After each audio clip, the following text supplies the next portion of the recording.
Hello. Hello. Hello. Good evening. Good evening. We have this new Stogies. the Nachtschlagen. We have a new thing. What? The And what this guy? guy. It's that guy is the Nachtschlagen. Yeah. Just to be clear, I ordered pizza because I knew I didn't have time to make anything or leave. So I ordered pizza at like 6:15. Bro, it's been in quality check since 6:38. It's now 8 o'clock. Nice. That's good. That's good. Guess I'm stuck with bourbon. Well, That's fine. Liquid dinner. This We're is not live. episode 81 of Snakes and Oh, we are. Stogies. We are. We're right here. We didn't talk about the mustaches or beards or anything this time. Like, I like the artwork you got going on, man. That's incredible. oh yeah, so Is that Adeline stuff? yeah, so much more of that, man. I got eight of her pictures at Schaumburg. I got like 10 or 12 more coming to Daytona.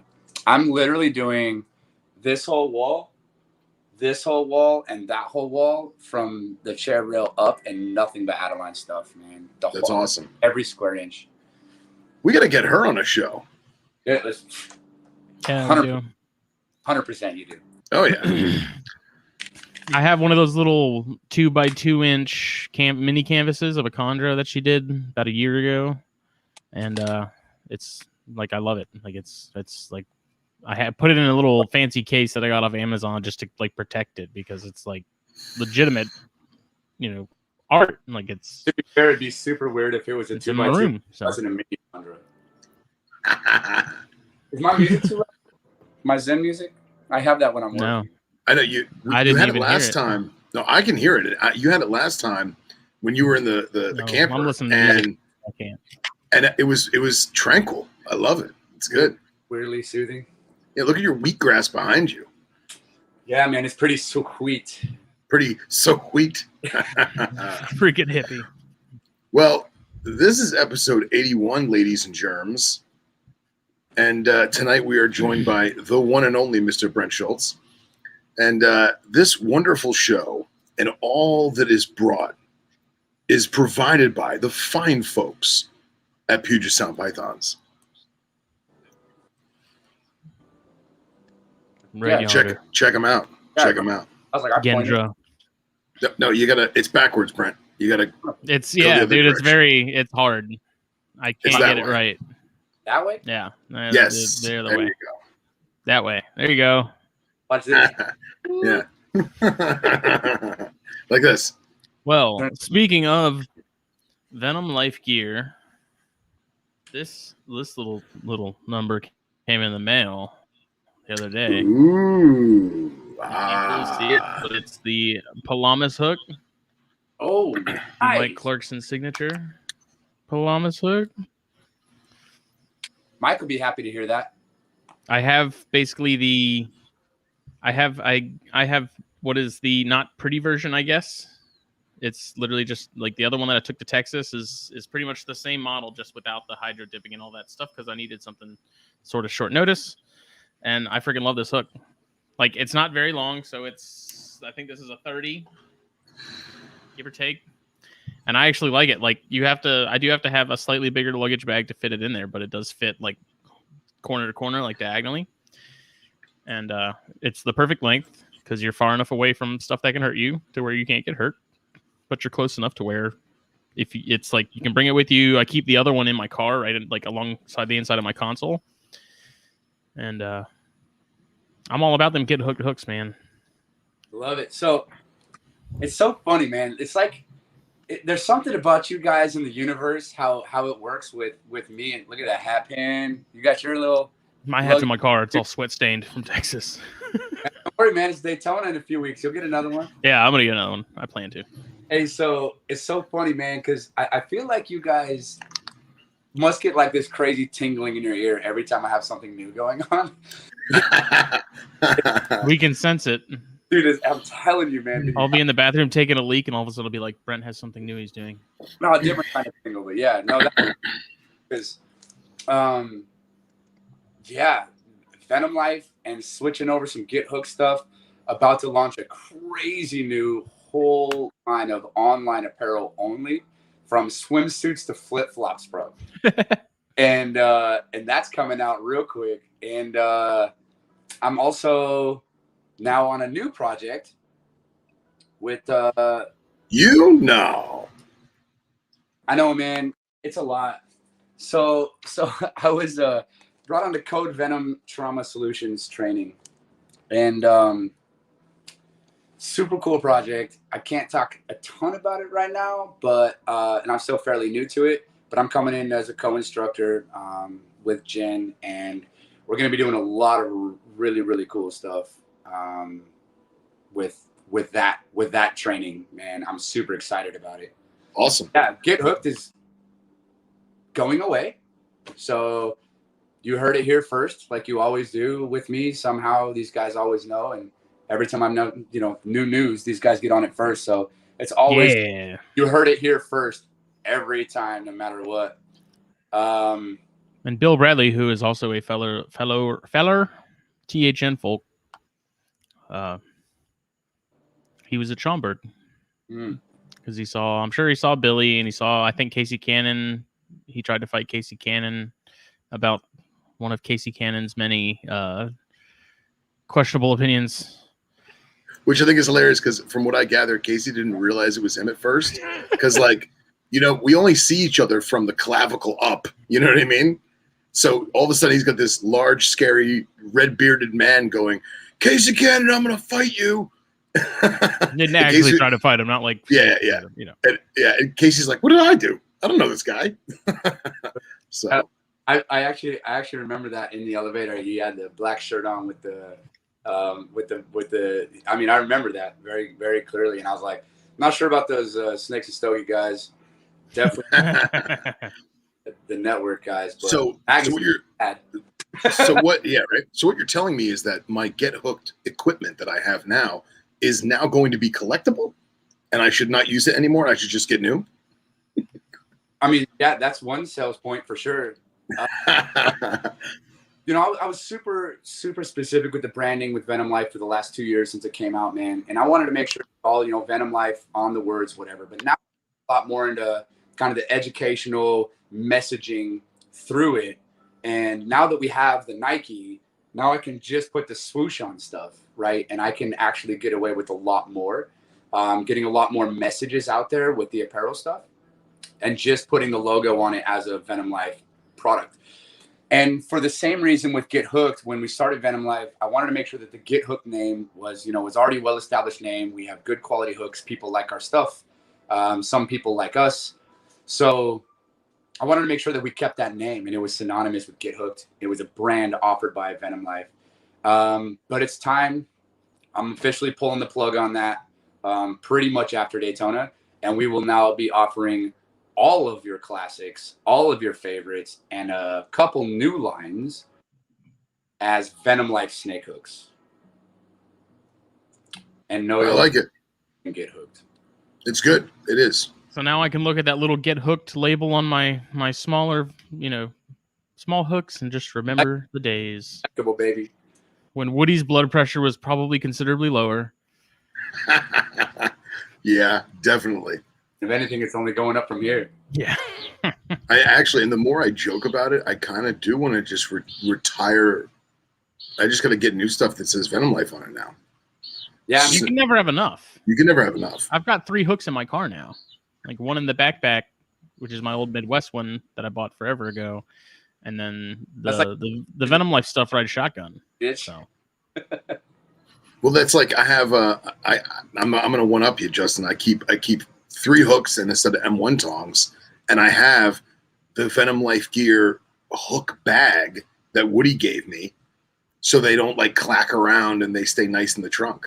Okay. So, Here's what we need then. If you're gonna be combining them all under the Venom Life thing, you need to figure out a way to make a car mount in your car for these hooks. That's like easy to quick grab. Don't have to like fumble around with stuff. You just need to be able to grab it and go. I was I sent a couple pictures of some stuff I was recommending for you to use in the meantime, but those are all kind of basing our stuff off of, and I am working on one now that will be basically like a grab and go mount for your vehicle. I don't know if you guys saw with Mike when he was doing a lot of the hook promotion stuff right off the bat, which he's still doing. I asked him to slow down because we had production problems. So it's like, you're doing a great job promoting your hook. We love it, but please just tone it down. Yeah. Right now. But in that, he actually got a flashlight mount that goes on the side of your car, and his 28-inch, Mike's standard 28-inch Pelimus hook, it flips right in there, man. So who's that? Who we? That's our boy in Brazil. In Brazil. What's up, Jean? It is actually his birthday. Was yesterday. Oh, nice. So. Very cool. Happy belated. Boy Neutsch, my friend. Yeah, we're international all the time. I love it. And I don't know if y'all can hear the fireworks in the background, but apparently my neighbors didn't get enough of it last night. So yeah, I hear yours. I hear my neighbors down the block. My poor dog. I didn't go outside this time because the skaters are pretty bad right now. But in my yard, we don't have that. We don't have that here. Like, it's so quiet here, man. Got the woods behind me. Like, there's no houses, no trains, no boats, no highway noise, no fireworks going off. It's the way to do it. Here's like tree frogs and some birds, and it's amazing, man. Yeah. So I just referencing what Justin was saying about packing the perfect hook for Texas. Normally I ship my equipment wherever I'm going, and I haven't had the privilege of leaving the continent just yet. But whenever I do a herp trip, I put all the hooks and tongs and everything, and gloves and bags and whatever, deli cups, Fiji water bottles. I put it all in a long cardboard box for like a rifle, and I ship it to my destination. And when it gets there, it's there, a hotel or friend's house or whatever. But we couldn't do it this time because plans changed. So I actually checked a plastic rifle case with zip ties on it and put all the same stuff in that. And I checked it under the plane, and everyone's like, "Is that a gun?" I said, "No, it's golf equipment." And they're like, "No, really, is that a gun?" I'm like, "You can open it, like it's zip tied. Just cut the zip ties." I actually put more zip ties in it because I figured someone was going to cut it open at some point. All right. But now I realize that I'm going to keep doing this till the day I die. So I started looking at those. It's golfing luggage. That's what and it's basically a golf bag that has a suitcase attached to the or is a suitcase. Yeah, we have so we carry those to shows. That's how we transport a lot of hooks. We have one big one that's it's meant to hold a whole golf bag, but it's really big and bulky. So we switched off of that. That's kind of a storage thing here in my house. And for travel, we have like 4 or 5. We buy rifle cases, man. Straight up rifle cases. Yeah. With the gray foam egg crate inside. Yeah. Dude, we buy straight up rifle cases. So when me and Woody rock into a hotel when we have I have like my my coyote backpack, and then like my coyote duffel, and then I have like 2 48-inch gun cases, and they're like, they think you're the hitman from No Country for Old Men. Like, the only thing I'm trying to massacre is people's knowledge this weekend, man. It's the only thing I'm trying to assassinate is ignorance. Yeah. I'm gonna pop some brains with knowledge. Yeah, man. I try to do as much as I can, as you guys already know, like on the education, whatever else. But I mean, talking to Jen Davis a lot this last week, and she's a good friend of mine, and we're becoming even closer. And now that we'll be working together on doing a lot of this training stuff across the U.S., surely we'll be even closer. But in talking to her a lot, it was one of those things where I was like, man, I still feel like I got to get to the next level, and it's not. Yeah, of course I want to make money. Of course I want to do that. But for me, it's not about making $1 million doing anything. It's about getting the word out there, spreading the idea of conservation and, promoting positive and healthy, happy handling and keeping, right? And so I was like, this is really what I want to do, is get more and more into the education side, more and more into the training side. And through Venom Institute and Code Venom Trauma Solutions, I'm actually going to be able to do that, which I'm super, super excited about, man. And being able to bring a lot of that to light too, with, with the apparel stuff. And now that I have the opportunity to offer way more stuff than I used to be able to offer on Venom Life, with this new deal that we have, I'm super, super excited, man, because we're going to be doing some really, really cool stuff, from snake venom composition drawn out in like the graphs from like, yes, and specific stuff like that, from the enzymes and proteins to 3-finger toxins, 3D models of 3-finger toxins on the shirts. That is awesome. You have read my mind. Yeah, dude, 100%. I have tattoo ideas in my mind, but the problem is the toxins I want to get tattooed are so in depth. I don't know if I can do it. You just have to find a really good artist, aka Yeah, a very right. expensive artist. Yeah, right. Very fine line person. And so I can't find my torch, man. I know I look like an idiot with my little. Oh, No, you're dude, good. lighting lighting with a Bic is impossible. It seems like. It sucks, man. I'd be better off with my candle. Just set it on there for a minute. Yeah, right. But back to Adeline. Wait, where am I? Backwards. Okay, back to. We're actually going to be releasing periodically throughout the year an entire line of Adeline Robinson t-shirts. She's going to have her own line where she's going to design 2 or 3 shirts. We're switching over now. We're rolling over apparel for seasonal. So summer stuff, you're not going to be buying tank tops. Yeah. You got to get it. I'm just done with the same stuff all the time, right? Like most people that support us, they got the whole collection. Pokemon, got to catch them all. Got it. Well, I mean, look at Supreme. Yeah, right. You put Supreme on anything, people are gonna and then you limit that number. People are gonna go crazy trying to find that, and they will spend ungodly amounts of money because it's become more of a collector thing than anything else. Yeah. So that's kind of where with the marketing business brain kind of went with that. But I'm like, but I also wanted to be. You guys know me well enough to know that I don't do any business deal unless there's 3 identifiable winners. I need to be able to identify like Phil buys a hat from me. I give him material. He gives me money. That's not good enough for me. That's just an even exchange, and that doesn't make the world better. His world gets better, my world gets better monetarily, but that doesn't make the world better. And if I really want to do something to change the world, to affect the lives of people and make the world a better place, it needs to be affecting people that I don't know or may never meet, or maybe people I do know but I care about, and I want to make their world better. But there has to be a 3rd identifiable winner in everything that I do. And so Adeline is one of them. Mike, I really support everything that he does. That's one of the reasons I wanted to part with him on the hook. And we talked about the whole split with the money and where it's all going to go. I'm fairly certain, and don't quote me on this, but I'm fairly certain at least the majority of, if not all of the proceeds from Mike's hooks are going straight to HCI for Herp Conservation International, which I am a member of, and I am supposed to be helping with the newsletter as soon as we have our next little powwow. So awesome. Real thing, Adeline, I 100%. I think she's incredibly underrated. By far, one of the most badass artists I've ever come across in any industry. And without putting anybody down, in my personal opinion, hands down, one of the best, if not the best in our industry. She's a monster for what she does, for the type of stuff that she does, right? I'm sure there's other people that are better at pyrography and probably other people that are better at maybe watercolors. Mm-hmm. But because, man, she's a beast. Yeah, she's, dare I say, she's the next Tel Hicks. Dude, she's she's a monster, man. And I think I don't want to say underrated, because I think that people that know her know how good she is. I just don't think she's well enough known, right? And so it seems like she's come a long way though, just in the last 2 years or so. Like she's really, her following's just been getting huge. 100%. And she's doing more and more commission work. She's doing more stuff. She did all the logos for the Venom Institute. The new logo for the Venom Institute that's coming out. She did all that. She did the HM logo. Dude. Fun fact, people may not know that HM with the circle in it. Yeah, that was hers. Originally, she had one with the chondro on it, and I was like, I go hard on the chondro stuff already. I was like, let's just do the H with the.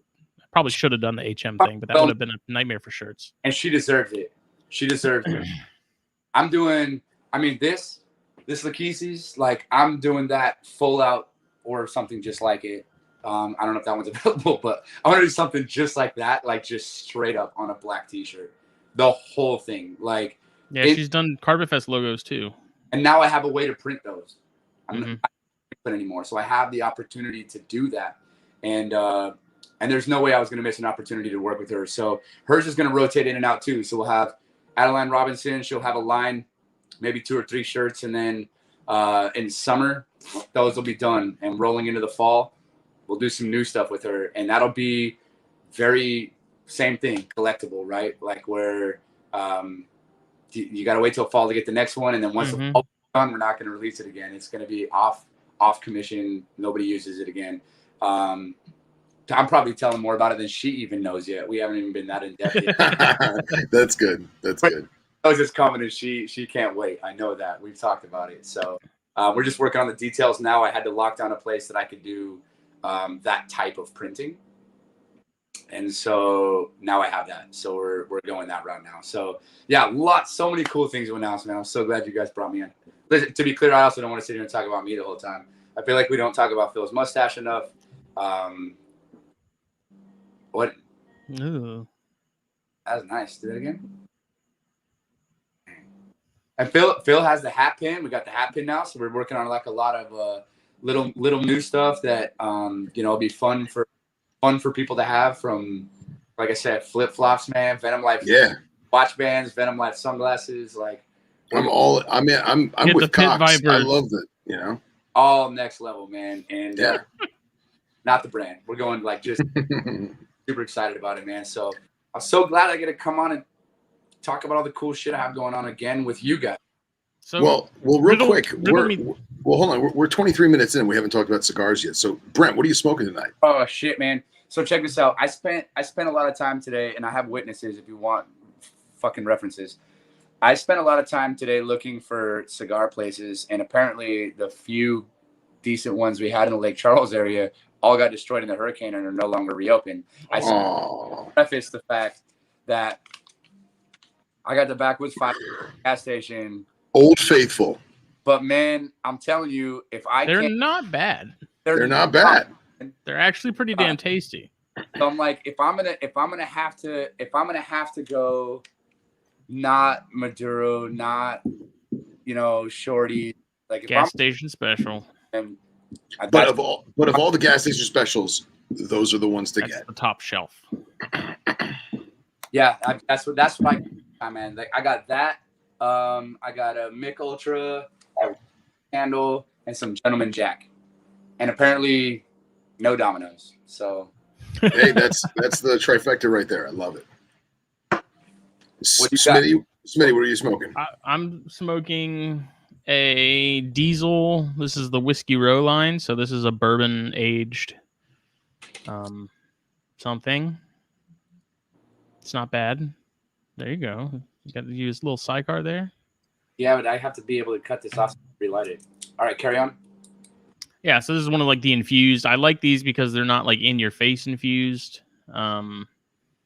I find that a lot of the flavored and infused stuff, some of them the flavor can be so overbearing and too much. Like I like subtlety when it comes to this kind of stuff. Like I like just enough for me to know that it's there, but I don't want it to be like the main. Yeah, you don't want it to taste like it was dipped in whatever, Yeah. Soaked in Moscato overnight. Yeah, right. Oh man. Yeah, so this is bourbon barrel aged. So a lot of companies that do the whole bourbon barrel aged thing, the tobacco gets put in those barrels for a couple months before it's rolled. So they do have they don't taste like bourbon, but they have a very sort of a subtle sweetness to it that you would get from like a bourbon or something. And yeah, when you open a new box like the Perdomo Habano Connecticut's or the Maduros for that matter, those are Asian bourbon barrels. You open a fresh box of those, you can definitely smell it. Like it's very faint, but it's there. I just like the fact that that's not all I'm tasting, Right. I like a little bit. A little bit goes a long way. And yeah, acids are a good example of that. Those are just like people are like, well, is the tobacco good? It's like, it doesn't matter. It's flavored so, such a high amount that it doesn't even matter. It could be cardboard and it's going to taste the way it tastes. It all kind of tastes like lavender dish soap. Yeah, it's supposed to be infused with like essential oils or something. They don't really tell people what it is. It's just sweet. I just tell people it's like a cigar if you rolled it in sugar. And they're crazy popular. I can't even bash them. Like they keep the lights on. It's the Bud Light of cigars, man. It's the top selling cigar of all time is acids. So yeah, whatever. Nobby, what you got? So I'm out of my wheelhouse tonight. I'm smoking it's a 2015 Gurkha Signature Series Churchill. And I don't usually smoke a cigar that big. Hold on. But these are, I don't know if it's, and this is going to sound asinine, but I don't know if it's rum or cognac. There's but something. It is so good. And these are the ones that come in the actual glass tube with the bourbon wax on top. It may be bourbon for all I know. Well, they have a rum one. They have a they have a rum one. They have a bourbon one. The rum ones are actually pretty damn good. I'm not gonna lie. This is probably the rum one. I had the bigger version. It's the Abuela. It's the 17-year, and that one. I smoked one of those at work one day because I got a wild hair. I was like, let's try. I'm not a big Gurkha guy. I'm not a big flavor infused guy. Yeah, that thing was freaking delicious. Yeah, it's phenomenal. So this is I got like 5 or 6 of these in 2015 in the glass tubes with the wax, and I just sat on them. And I was moving stuff around yesterday, and I was like, oh man, I'm gonna smoke one of these on Stogies. Now that we got Brent here, I'm even happier. I get to smoke it with him. So yeah, I'm not a Churchill guy, but this thing they're delicious. So if you get Gurkha Signature with the red label in the glass tube with the wax on top, take it. See, then I had this Viaje Collector's Edition as my backup, but it's got like a major crack right down the back of it. So really, we'll see how that goes. Like a Fisher? Yeah. Oof. So let me ask you, Justin. Back to what Phil's talking about. Does it matter? Glass tube with wax. I mean, is it going to be like a wine and get better with age, or was it just always that good? In theory, yeah. It's a lot like wine in the fact that not every cigar is meant to be aged and sat on for a billion years. Like a lot of wines that you can get in store, they're meant to be opened and drank. Yeah. And I was more so elaborating as to the packaging because there's like 25 different Gurkha Signature series. You know what I mean? Yeah. And like if you look at you won't be able to see it because of the camera, but if I took the band off and handed it to you, all it says is Gurkha handmade. That's it. Yeah. There's no. I know which one it is. You know exactly which one I'm talking about, and they're one of the better Gurkhas. So, but as far as the tube thing goes, whether you sat on one for 10 years and smoked it versus like Phil having it for a couple and then smoking it, I don't know if you would notice a major difference. Yeah, I mean it tastes exactly the same as I remember it. When they're sealed up like that, I don't think you can really expect a whole lot. Like with cedar humidors, you're getting some air exchange as you're opening it over time, and you're like, humidification comes and goes, and the oils start to settle and move, and but not every cigar is meant to be sat upon. Yeah, so. And I will say this: I've been gifted because like I'm not one of those guys that's like, oh, I have to have the one in the glass. I've been gifted a lot of sticks in glass where it's just like a cellophane on the end of it, and it does not hold humidity. And it just dries out and gets crusty on the shelf. But like those Gurkhas with the wax, yes, I keep them in the humidor, but it's still, I've had ones that I've left out for a month or two. Yeah, and unless you're leaving them in the sunlight. Exactly. Yeah, it's going to hold up. It's going to hold the humidity way better than one that's just cellophane. So I'm telling you right now, Justin, get your sales pants on. Full setup. For my spot, I need the humidor to fill it with a good party pack starter pack and give me the whole shipment at once, and it'll be like our of the month party pack. You know what I mean? Like I did that beer of the month thing that I paid for a couple years. I did the whiskey of the month thing that I paid for a couple. Now I want to do this. Well, we've been talking about doing something for the Snakes and Stogies thing that's going to be changing soon. We're going to be doing the sampler packs are going to be coming back, but we're going to tweak it a little bit so that it's a little more less of a commitment, I guess, as far as like the number of sticks and the price. And so as soon as we iron out those details, thanks to Rob Stone, Bob Rock is the one who sort of mentioned it. So we have to sit down with him and sort of get a better idea of what exactly he's talking about. I have a pretty good idea of what he's talking about, but we'll be rolling that out at some point soon. So yeah, I was slightly inebriated when we discussed it. So we got to rehash out those details. Well, I just want to make sure that you knew that I was on the list for a humidor setup down here that I can start putting sticks in and start sending me stuff. And like I'm happy to pay shipping, whatever I got to do, but I got to get back on that level, man, because I can't deal with all of them being shut down in this area. Yeah, that sucks. Stogies, I still want a good one every once in a while, man. And if I'm doing 3 hours worth of work, I want 2 good, hour and a halfers, like while I'm working. You know what I mean? Like, so and whiskey power hour, man. When I do whiskey power hour, like usually when I'm working from home, about 1 o'clock to 2 o'clock in the afternoon, a couple 2-3 fingers will last me 2 hours, but I still call it whiskey power hour. But dude, I get more done in that 1 hour on my computer than I probably did the 4 hours that led up to it. Like, I'm telling you, man, like there's something about whiskey power hour. And then you put a cigar out too, and it's just like the music helps, but I just hammer down focus, man. And I'm like, I just get shit done. And I just need to be back on that because I'm not a huge fan of going to the gas station for backwoods because I got a invite to do SNS. And I thought we were going to do, I was just drawing a really hot bubble bath. That's great. I think we should do a bourbon and bubbles episode one time where we're all three in a bubble bath with bourbon and we sit around and talk, man. I think that'd be so fun. Can I put my feet in like Epsom salts because I don't have a bathtub? You got a kiddie pool? we can make that happen. I'm just saying they're not that expensive. That's a good point. That's a good point. 5 foot by 5 foot garden tub like in the corner, and dude, like I was like, who takes baths anymore, man? Like I don't want to take a bath. And then I realized that now that I'm older, that showers are for morning time and baths are for nighttime, and I'm a huge fan, dude. Like I'll shower like when I get home from work. And then I'll, do dinner, do laundry, do whatever I got to do, work on the computer for a while. And then like 10 o'clock, man, I'll just pour a bourbon, sit in the Epsom salt bubble bath. And that's a game changer, man. And I don't even mind. I think Sydney, Miri Sydney from MSP, she calls it my bougie ass bourbon bubble bath time. That's what she calls it. The triple B. But I think it's just because she's jealous. Dude, it's funny. Bubbles and bourbon one night, man. I think that'd be an awesome episode, man. Yeah. It's funny you mentioned like the whiskey power hour. Like think about every great artist in history. There was always a snifter of something next to the easel, on the top of the grand piano, whatever it was, on the writer's desk, there was always that snifter.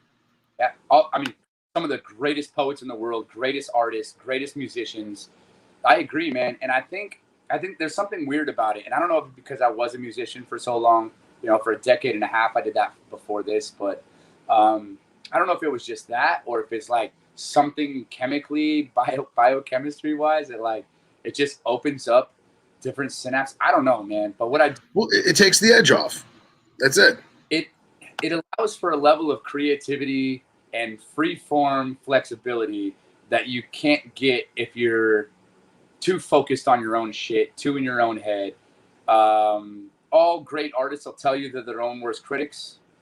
Dude, in the music industry, we used to joke all the time that albums are never finished. They're abandoned. Because you could literally go back tomorrow and find shit to change every single day. Like eventually you just stop. Albums are never finished. They're abandoned, man. And I feel like books are the same way. Articles are the same way.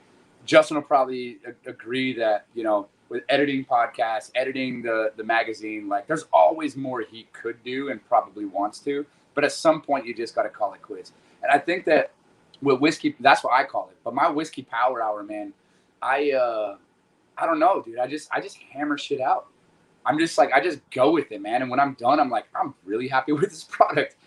I spent 4 hours trying before, and that 1 to 2 hours with just a sipper of whiskey or bourbon. I'm like, dude, I'm so happy with the product. That's when I get some of my best ideas. And so you're absolutely right, man. To that point, that's a really, really good point, man. What do we got?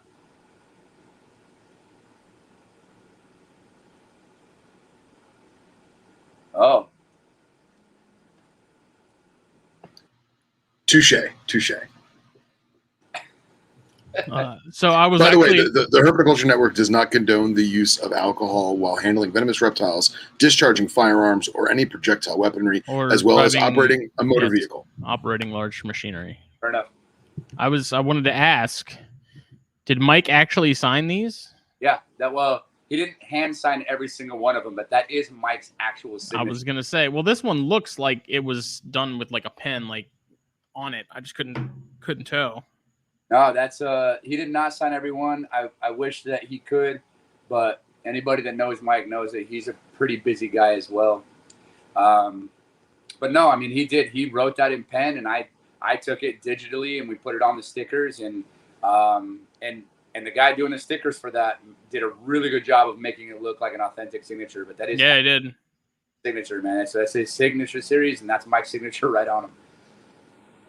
It looks like the flying V from the Mighty Ducks, but it's a cool signature. Show it again. Let me see. I'm gonna flip it around.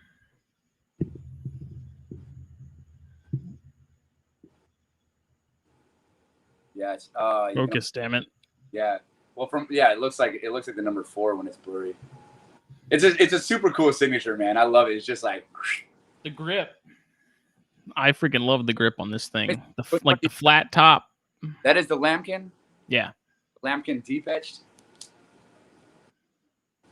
Yeah. So, goes over to the Iomix. It's also still going to be a flat top. It's a good grip, but it's going to help with production because those ones are awesome. But to continue to do those would drive those up about $20 a hook.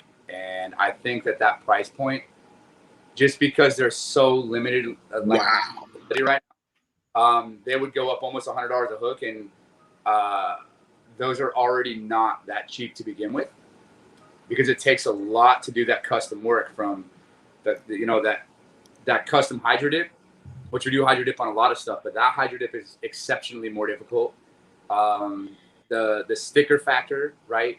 We have the extra split, but if you look at that hook end, the hook end is one of the things that actually takes the most time. For anybody that's heard us or talked to us before, they know that all of our hooks are handmade by a real Mexican in the USA. Phil can attest to that. And yes, I can. And to make, I mean, just looking at that hook end, man, you can already imagine like how much work goes into those. To hand make, hand bend, hand shape, hand cut, hand grind, and then hand polish every one of those hook ends. That's part of why the price point is up there, man. And I'm okay with that because it's a super cool, kind of limited edition type of thing as well.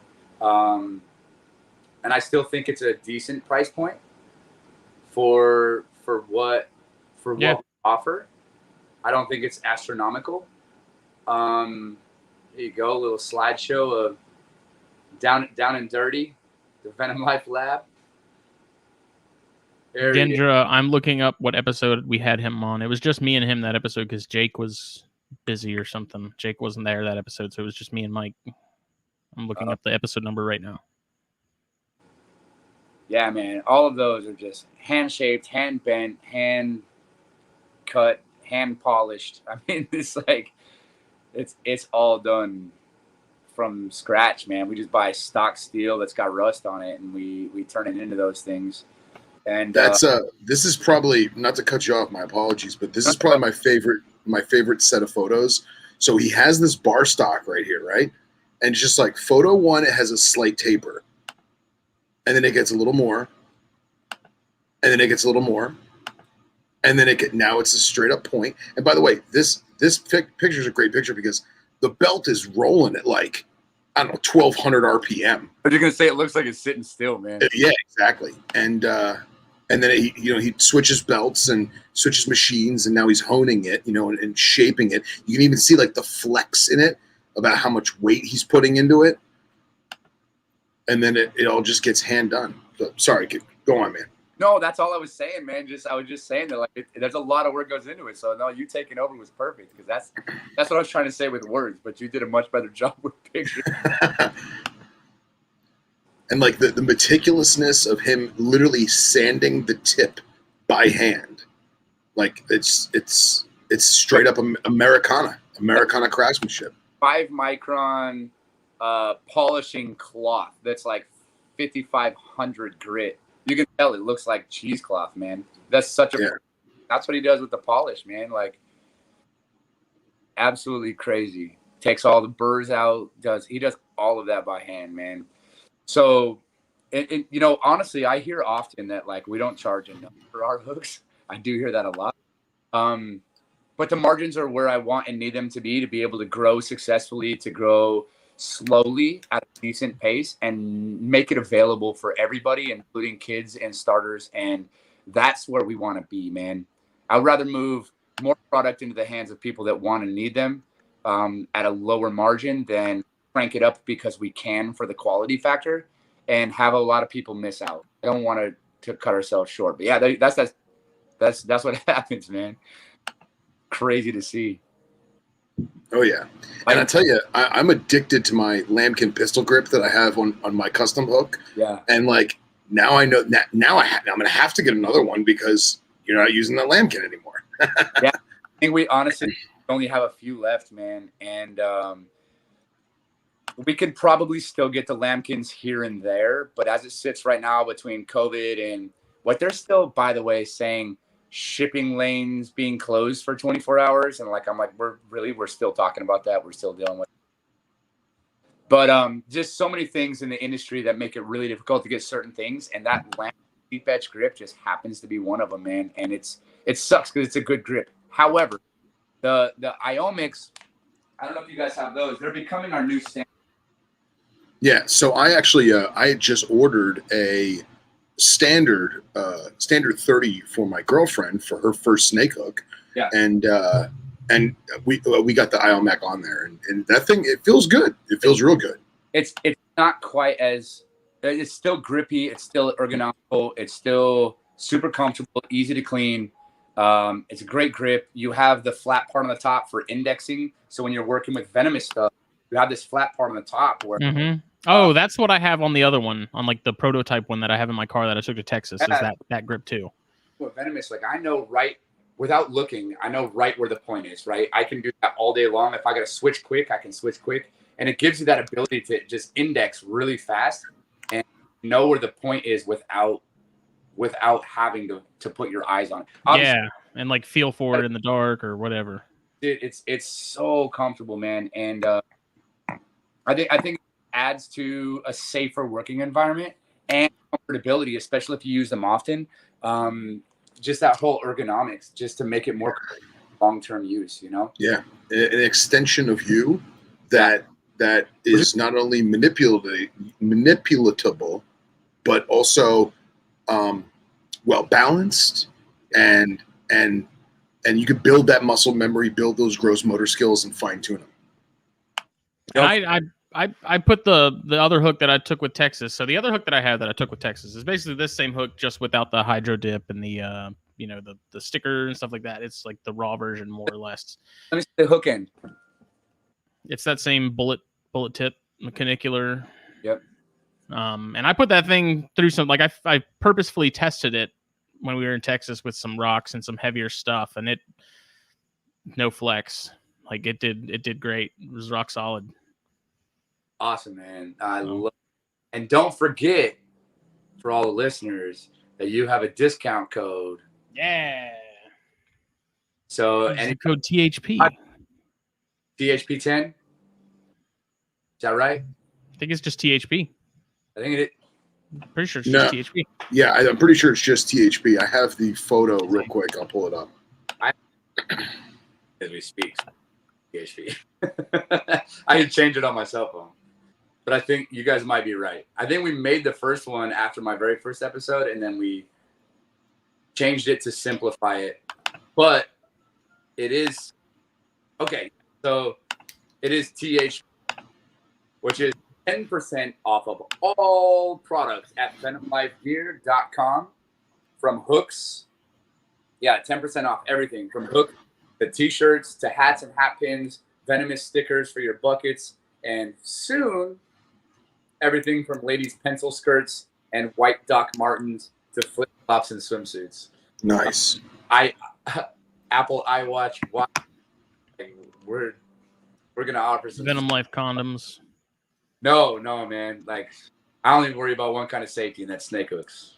I love it. That's awesome, man. Yeah. I just want to let you people know. Use the discount code THP. That way we know where you came from. Go use that code. You support them, you support us, and you support education, conservation. Most importantly, the Asclepias Snakebite Foundation. Yeah, I was just about to say it. You took the words out of my mouth. I still need to get one of those shirts. I need to buy one. Started. We got I'm going to do that right now. Talk about it. So. Yeah, man, I'm super, super excited. I'm so glad that you guys asked me to come on tonight because, man, just with all this cool stuff coming out, the new stuff, we literally just made the decision at like 12:15 today, Central Time. Hell yeah, dude. To move forward with all these new lines of apparel and they're all going to be basically, most of them are going to be available online only. Some specific items, like I might bring 10 pairs of flip-flops to Daytona, but once they're gone, they're gone. You got to get the rest online. We're probably going to do that, but that just happened today at like 12:15 or something like that. So then I get the text from Justin like an hour later, and I'm like, God, man, these guys are on it. Like I got called by the vendor. My spidey sense was tingling, man. 24 hours. I got a phone call. It's like, hey, you want to come on? And I was like, dude, I got so much to tell you guys. Yeah, dude, I'm so excited. And now what I'm doing with Code Venom Trauma Solutions, that's real stuff, man. Like, some of the training stuff we're going to be doing is Venom, well, is already being done that I will now be a part of, is Venom Trauma Disaster Response Training, pre-hospital envenomation field response, venomous, non-venomous identification. These are all like 4, 6, 8-hour courses, right? Disaster and wildlife, exotic and indigenous. What else? Trauma for animal responders. So that'll be a good one. Compassion fatigue and PTSD. That's a 6-hour course. So these are not for individuals, by the way. And that's through, like I said, through Code Venom, but they're for organizations that want and need that sort of training. And so I'm super excited to be able to be a part of that. A lot of the open to the public type of trainings we're going to be doing are not going to be as medically in depth, not going to be as specific for organizations, and will be more widely available. And those will be through the Venom Institute, as you guys already know, and we're working on that as well. So our website was supposed to be up for that in May at the latest. It's still not up, but that is actually going to be happening in the next probably 30 days. We should have that up and going in the next like 30 days or so. So super excited about that as well. And with that, the other thing that we're doing over at Venom Life is online. We are going to have a partner store where basically you can go like into our store for our partners. So I don't know, maybe like some THP stuff, some Adeline Robinson art, maybe some, you know, I guess even with JT, Reptichip, we can sell Reptichip shirts. We're working on a partnership right now with Morph Market. We're already carrying some of their stuff in our store, online, or not online, but in person. But, you know, to work with these guys, because I think that what they do, a lot of things that they do is super important to the industry, and I want to be able to support them. But not all of them do all the shows, right? Even we don't do all the shows. Right. So to be able to help be a one-stop shop to get the word out there, and like you're able to just come to our store, and you can also get a Morph Market shirt while you're there. You can also get a THP shirt while you're there, right? And it's not to be in competition with anybody. Like if people want a THP shirt, I will always guide them to yours, but they can find it organically on ours, right? And so it's just spreading the love, growing the industry, helping to unite where we're at in the herpetoculture, herpetology, keeper, whatever, all of that stuff, right? So that is what we're working on also, as well as the new stuff. So Bill asked, when you Google code Venom Trauma Solutions, it comes through a website for ASAR. Is that correct? Yeah. So on Google currently, that's where these are being offered through ASAR. But I will be working for and with Code Venom Solutions. But currently those courses are being offered through them. But I don't work for or with ASAR.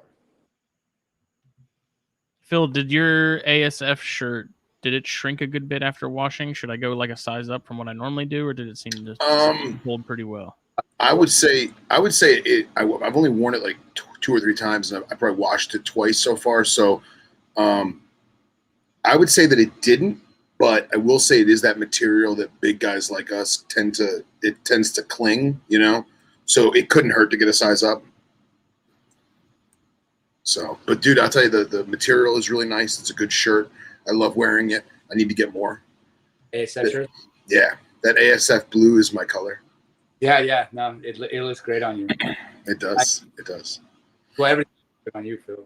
Oh, thank you.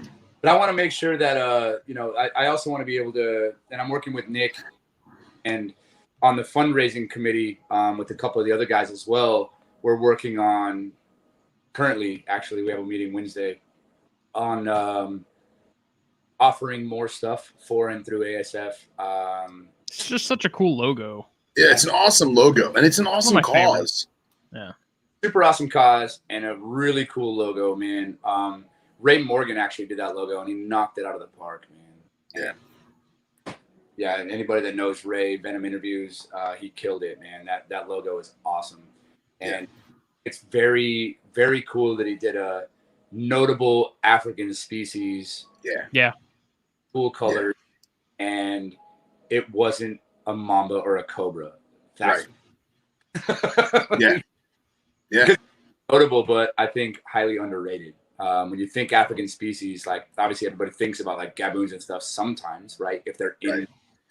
Right. But for the rest of the people, you think Africa, you think mamba is first, and then cobra is second. For the general public, so I think he's really kind of knocked it out of the park with that, man. And I'm super happy, man. The logo is so cool. Yeah, it's an awesome logo, and I'll tell you, of all, and I don't want to generalize, but like, because we're so, I don't want to speak for everyone, but because the 3 of us at least are so involved as much as we can be in the education aspect of this global health crisis, very few organizations, although they may be doing a really good thing, they don't show it as much or as well as ASF. ASF does a great job of, hey, this is what we're doing. Look at this. Look at the construction that we're working on. Look at the hospitals we're working in. Look at the thatched huts we're working in. Look at the lives that we're working with. And they do a fantastic job of that. And I commend them for it, you know? Well, fun fact, another thing that I'm currently working on, because I'm always currently working on something new, is exactly that. One of the really big pushes we're having right now, and I can't go super into detail because it's not finalized, but with our fundraising, education, outreach kind of committee that we have that I'm on currently, we have bi-weekly meetings. We have a weekly meeting for general stuff, and then we have a bi-weekly meeting specifically for this. And the next up-and-coming thing is going to be basically kind of a subscription newsletter / blog. And it's going to be, we're going down the road right now of kind of 4 major topics. And one of them is our current progress there. So like the first week every month, you'll get an update about our build in Guinea. Second week will be about an article that came out. Third week will be, or, maybe the second week, Nick's going to do an article review. A new article that came out, he's going to do a review on it. And then the third week might be what's going on in the CDC World Health world. And then the last one will be, ASF internal moving forward, whatever. And then the 4th week or 5th week, you'll get the new 4-week update, right? So we'll have 4 major topics that are archived, 4 easy ways on the side. And that'll be something that we're actually working on now to make it super easy for everybody. But like anything, man, with blogs, magazines, you guys get it better than anybody, I'm sure. Content, man. Content creation, content editing, content. Never have enough of it. Curation, man. Curating content it's a beast of a job, man. And then you still have to do the editing and then put it out there and pretty it up, and it's a lot. And so We're working on the most efficient, productive way to get that done. But just know that that is coming down the road, because as you brought up, Phil, we already do a really good job as an organization to put out there where we're at, what we're doing, and everything else. But if you don't follow and get on all the time, or you don't know one of us or whatever, like it can still be easy to miss, right? So this way you'll be able to just basically subscribe to a newsletter. It'll be kind of a newsletter hybrid blog. Short, easy, simple, easy to digest, pictures, and it's just going to kind of be a weekly thing that goes out to let people know X, Y, Z on these things, you know, in four major topic places. And so we're in the creation process now of what are those four major topics? How are we going to do it? Curation. Let's get our first 2 to 3 for each of those lined up and started with decent real deadlines, and then launching. So my hope, goal, and I know that I'm saying this in front of everybody, but I've never been held to anything else I've said on here before, so I'm going to go ahead with it. Is except for the discount, that's a real thing. But I'm really hoping that by our October 6th Denver first annual Asclepius Snakebite Foundation conference, it's in Denver, Colorado, we got the biggest, baddest heavy hitters. I mean, I don't want anybody who's not on the list to feel like they're left out, but I mean, we got them all, man. If you go look at that list, I don't even know, you can probably find it on Facebook and pull up the flyer for it right on the Snakebite Foundation, man. Pull it up for everybody to look at. But tickets are on sale. Hotels are already on sale. Tickets are selling out fairly quick. It's at the Denver Museum of Nature and Science. It's a relatively small space. We're pretty limited on tickets, and the lineup is beast, man. From Nick, Brenda Hoff, and Jordan to Spencer Green, Sean Bush, Ben Abel. I think maybe Jeff Fobb, Leslie Boyer. Like we got the crew, man. And it's our first annual, and we're trying to kick it off with a big bang, man. So, and if you can't find it, it's okay. I'm pulling it up right now. Yeah, I was like, I'm pretty sure if you just go to the Facebook and go to like posts and go down just a few, you'll find it. And I just ordered a shirt and a hoodie. So while we were on, yeah, damn, man, the ASF. How you get money like that? I need a job like that. I can barely afford to wear my own stuff. That's not it. So there's my million conversations. Oh, but the flyer, if you can pull up the flyer, you got the whole itinerary. The flyer, if you scroll up a little bit more to the Denver conference, does it not say lunch? That's all you care about. And for those of you curious, you can go to ASF's Facebook page and you can purchase apparel for them through them, and all the money goes to the foundation. But I just learned just now, as we're doing this, that now there's a shopping page on the ASF's actual website from Bonfire. Absolutely. Yeah. Right. Yeah. You can buy directly from us now. Yeah. ASF website and get just all your stuff. You're not getting re-navigated and all that other stuff, man. Yeah. See, I had to buy mine through Facebook. So now this gives me an excuse to buy more. Love it. And in fact, that was Daytona 2 years. That was Daytona 2019, right? Around that time? Yeah. Dude, I want Mackessy's new book so bad, the new edition. I mean, he'll be there to sign it. Just throwing that out there. Is it all going to be, is any of it going to be, posted onto YouTube or something afterwards? Is there going to be, are they going to be recording any of these talks? You know what? To be honest, I think the way that Nick has it set up currently is that there's only 100 and something actual tickets available, 170, 175, something like that. But I think he's doing 50. I think he's doing 50 online seats as well. Okay. But I don't. Yeah. Now that you mentioned that, I think I did see something about that. Yeah, but I don't think. So here's the hard part, man, about doing conferences or stuff like this or whatever. If you put it up afterwards, that's easy. But I was just talking about the same thing with apparel stuff. If I make it available year round, there's no rush to go get it.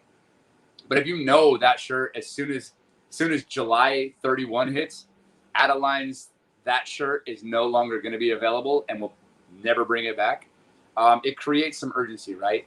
And so in the world of conferences, it's kind of the same thing. We can only sell so many tickets. As much as we want to make it available to everybody, it still has to be kind of that didn't make it, so you're for sure as shit not going to miss it next year. Because if you make it available to everybody, guess what? You don't get asses in chairs. Right. And there is a live stream ticket. On this line all the time where we want it to be available to as many people as possible.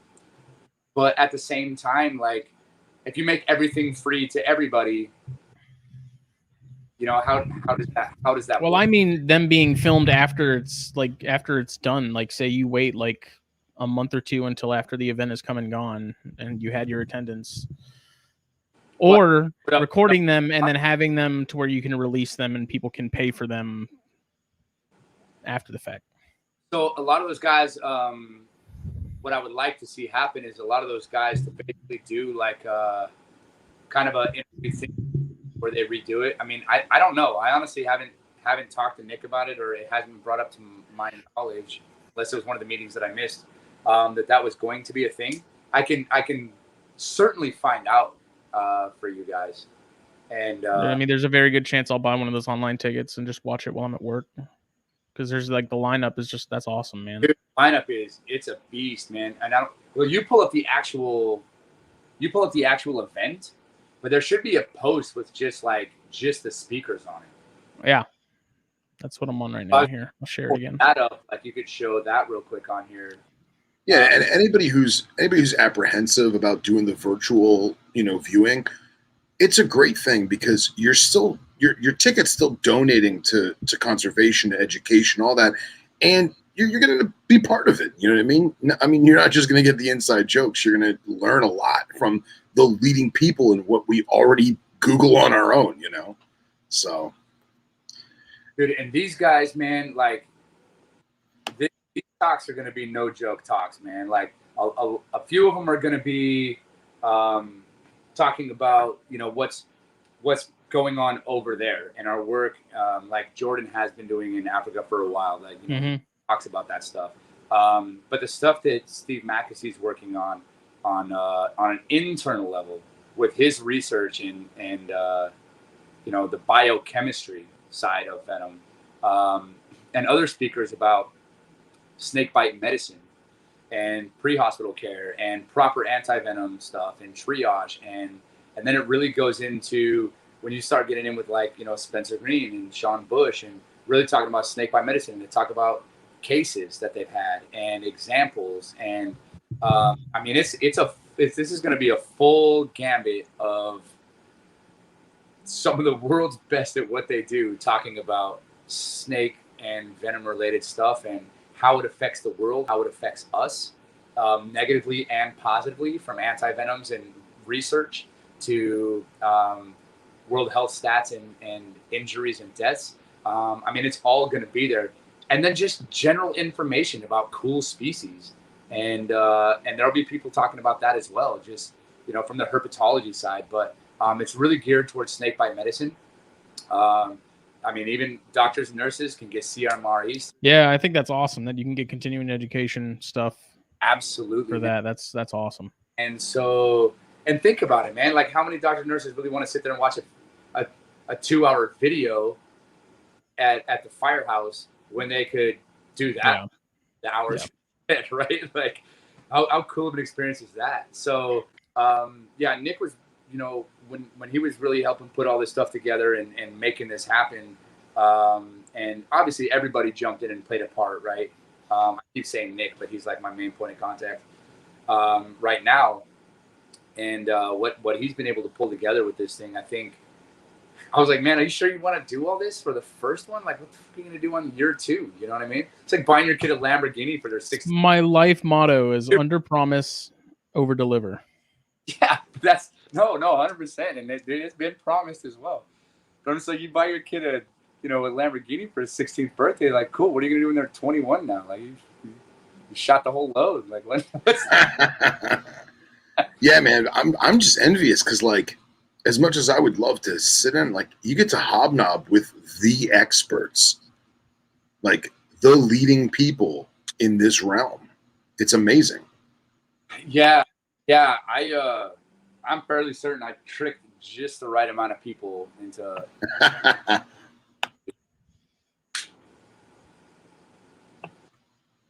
I love it. I think it's great. You know, it's like even with my countertop and construction company down here in Louisiana, right? Like I just had this conversation with the Uber driver in Schaumburg, Illinois, a couple weeks ago, at the Schaumburg show, and I was like, "Don't chase the money, bro. I chased the money for so long.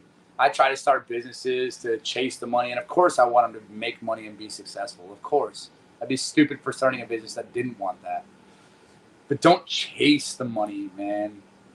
I didn't really start gaining traction in the industry, gaining notoriety and respect, making a fairly decent income for what I would consider a fairly decent income, mostly off the countertops and stuff right now. And and again, that was all I came down here to help people, right? I didn't come down here to try to make money off of people who were suffering. I came down here to try to make a difference and put people back in their houses that were destroyed and rebuild a community that I've never been a part of before. And I'm not from here, and I've never lived here before. And but you make the biggest impacts, the biggest differences, and reap the most rewards every single day when you do something you're passionate about and you do it for the right reasons. And if you're doing anything because you're chasing the money, I would argue that you're doing it for the wrong reasons. And I think that that's kind of what helped me gain the traction, notoriety, and respect that I have in the industry is because I don't do it for that, right? Like I don't do it for the notoriety. I come on here and I don't care if I'm Brent Schultz, Brent Venomous, Brent from Venom Life, Brent from it. Like it doesn't matter, man. I just want to get on here and have cool conversations with cool people about cool stuff and things that matter to me and be passionate about that, right? Like when I talk, you guys have heard me and seen me when I talk about the ASF and what we're doing and like when my passion starts to shine, it's you know, people tell me it's contagious. People are like, what do you do for a living? And I'm like, well, the list is actually fairly long. So I just tell people I inspire people to do what inspires them, right?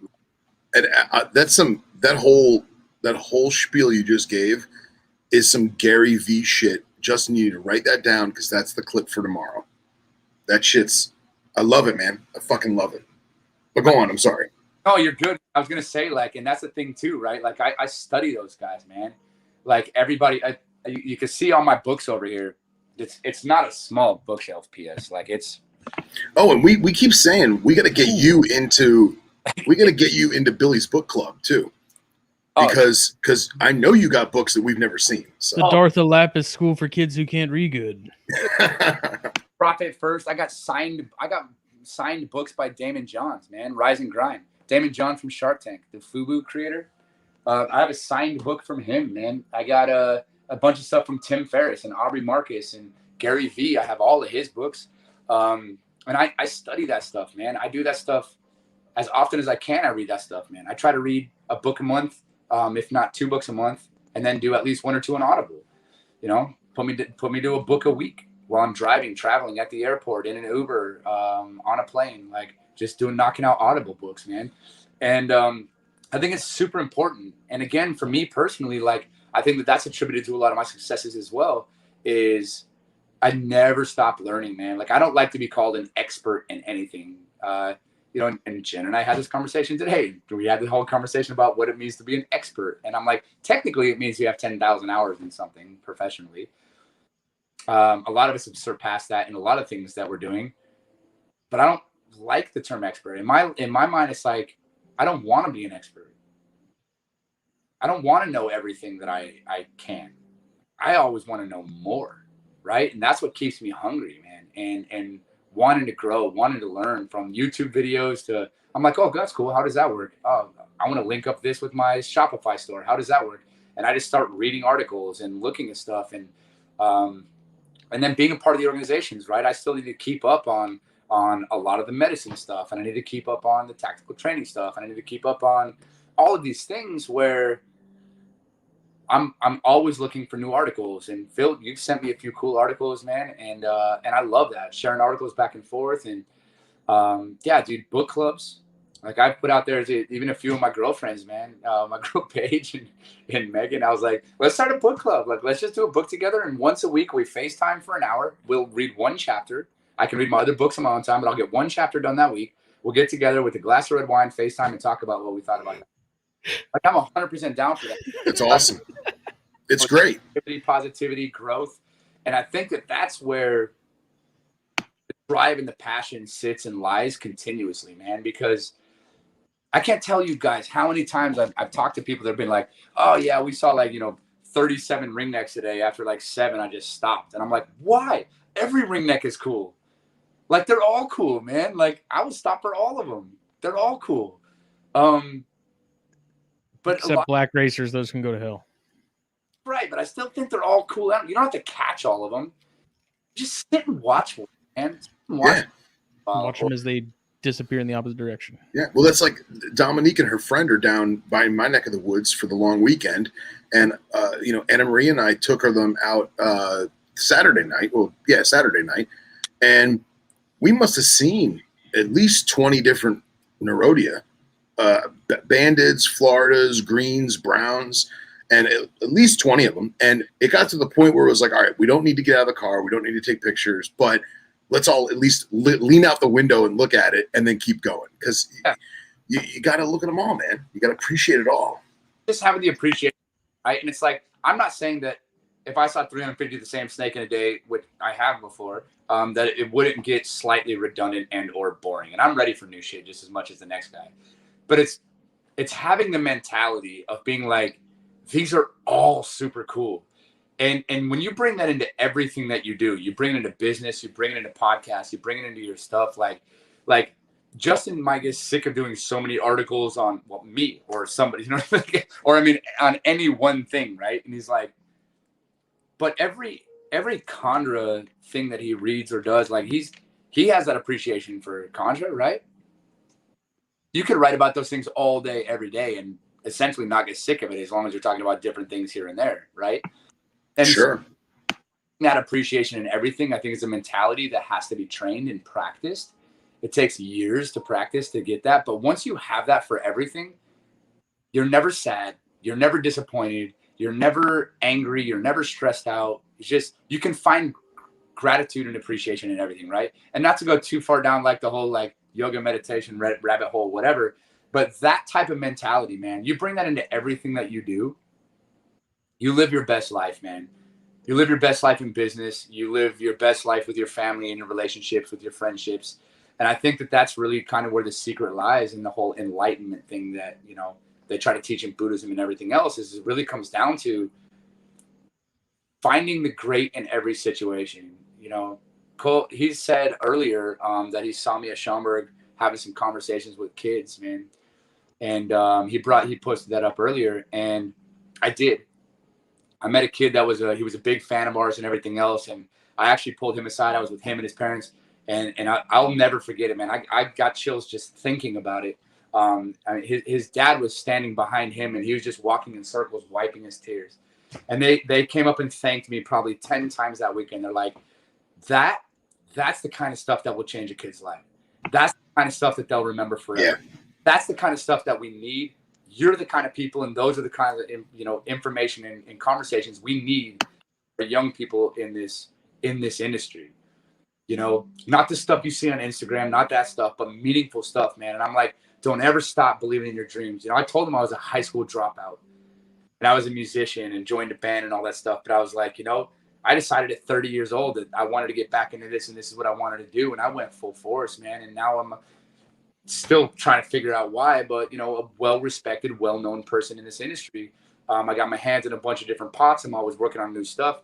But I think it really comes down to the fact that everything that I do with a purpose and for the right, quote unquote, right reasons.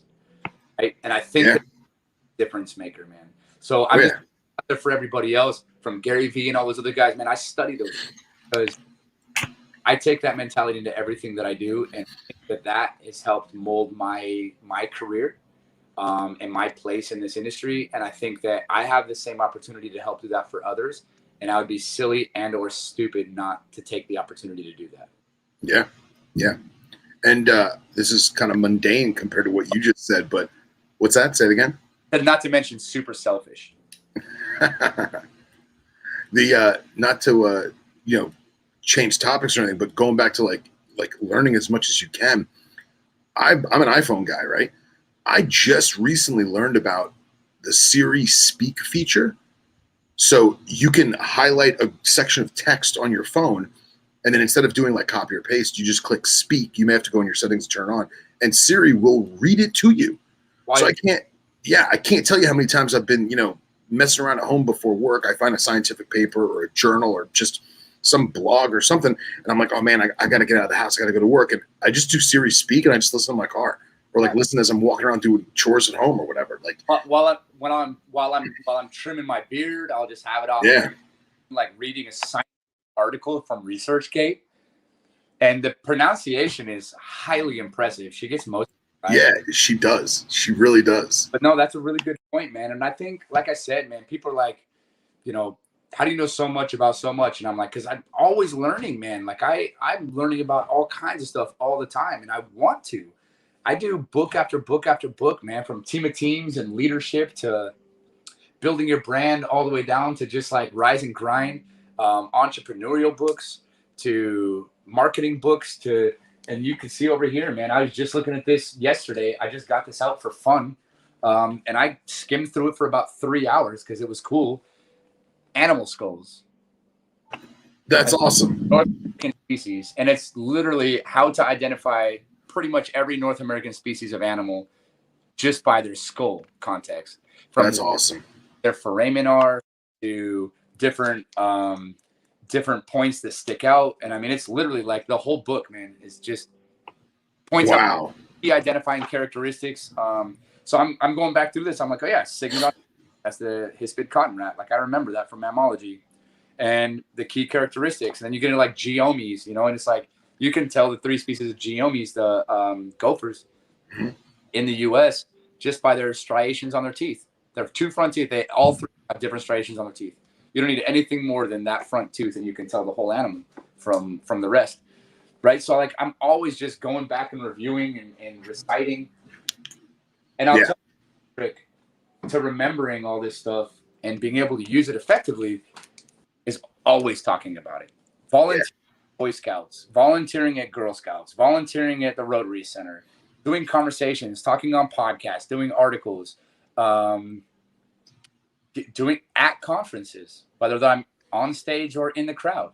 I'm always having these conversations with people, or I'm an instructor. Well, I haven't been for the last couple of years because of the COVID thing, but up until 2019, I was a becoming an outdoors woman instructor.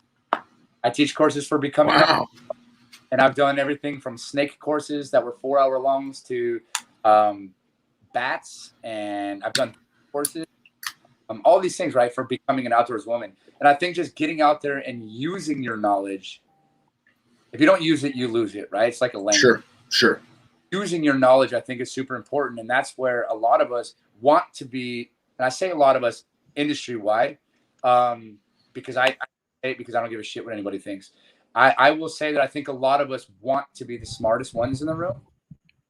So we rely on other people's ignorance for us to be smart. And I'll tell you right now, ignorance, and to be fair, part of the ignorant thing in all of our industry, in all industries, really, I call it hereditary ignorance. Like that's basically like a social standing where some people will just never be exposed to that. But the reality is, if somebody ever tells me somebody's ignorant, fuck them. That's on them. Because in order, by definition, for you to know that somebody else is ignorant, if I think that Phil's ignorant to something, that means I have information Phil doesn't. And if I didn't have information Phil didn't, I wouldn't know he was ignorant because we'd both be ignorant. Justin would be the only one in the room that knew it. But if I think that he's ignorant, that means I have information he doesn't. And by me not sharing that information with him, I'm basically helping him stay at an ignorant level. And the only reason I do that is for selfish reasons. So the fact that we're not sharing more, better information, keeping all these industry secrets, this and that, I think is is a crazy thing, man. And that's what I'm trying to help stimulate by saying, I know a lot of shit about a lot of shit, and I'm happy to share any of it and all of it with everybody, because all we're doing is breeding a better industry, creating a better opportunity for the young kids that are coming up here, and ridding ourselves and our entire industry of stupidity all at the same time. And why somebody would actively go against any one of those three things, basically at that point, I don't even want to be your friend. Yeah, it doesn't make sense. It just doesn't. Why would you actively go out of your way to make sure that somebody else was doing worse off than you? Yeah. I would infinitely rather have someone appreciate, how do I phrase this? If I found that someone didn't know something and was curious about it, and I happened to know it, first of all, I'm not going to hold that against him like, oh, I know more than you, I'm going to teach you something. How dare you not know? Yeah, exactly. No, what I'm going to do is I'm going to give them that knowledge, because I know that, first of all, it feels good to help somebody out, but the fact that I gave it to them, they're going to give it to somebody else, and it snowballs. And like, that's what it's about, man. Well, especially in terms of like live animals. Yeah, exactly. Like if someone says, hey, I have this snake, I'll use chondros as an example because it's happened a lot for me. Like people message me with questions with chondros. Like my chondro is doing the X, Y, and Z. Okay, I lost one for that very same reason. Here's what you should do to, like, I already messed up. Learn from my mistake. That's it, man. That's exactly it. And we need more of that. I know that we're like that, but, and I say this every time I'm on, you guys know me well enough to know that we're already going to have this conversation, that this is what I try to do, man, is just breathe these conversations and be able to have people like reach out, man. Like, honestly, if anybody wants to reach out, Google me. I'm like the first 1.5 pages on Google, and half of those websites have my personal cell phone number on them. I'm not a hard guy to reach, right?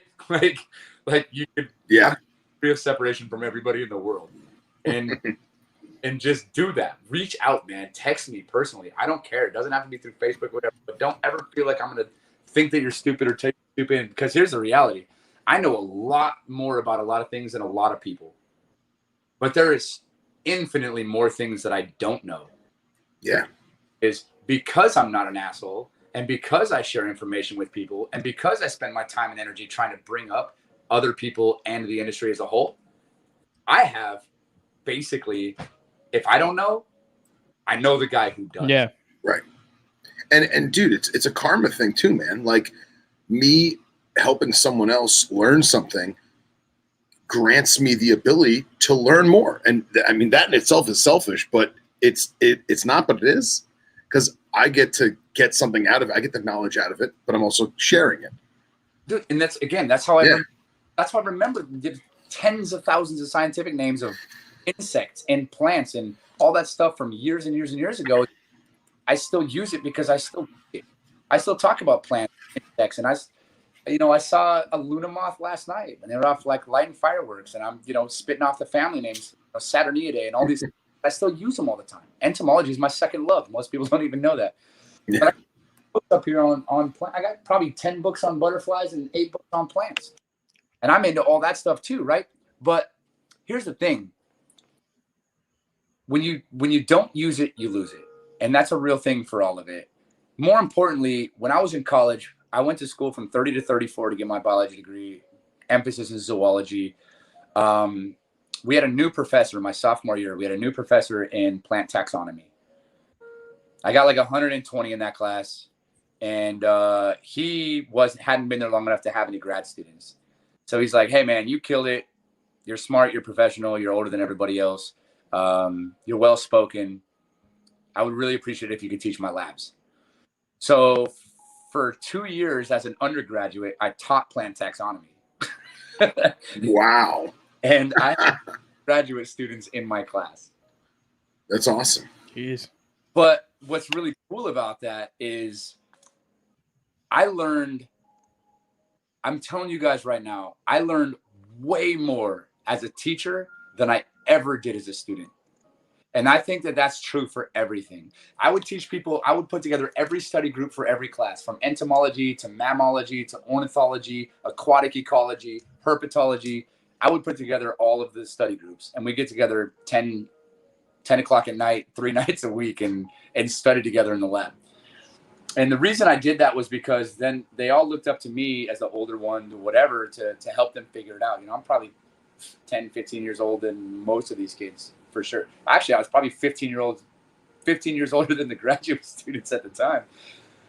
But what was crazy about that for me was I would have never have gotten through my degree with the GPA that I got without that, right?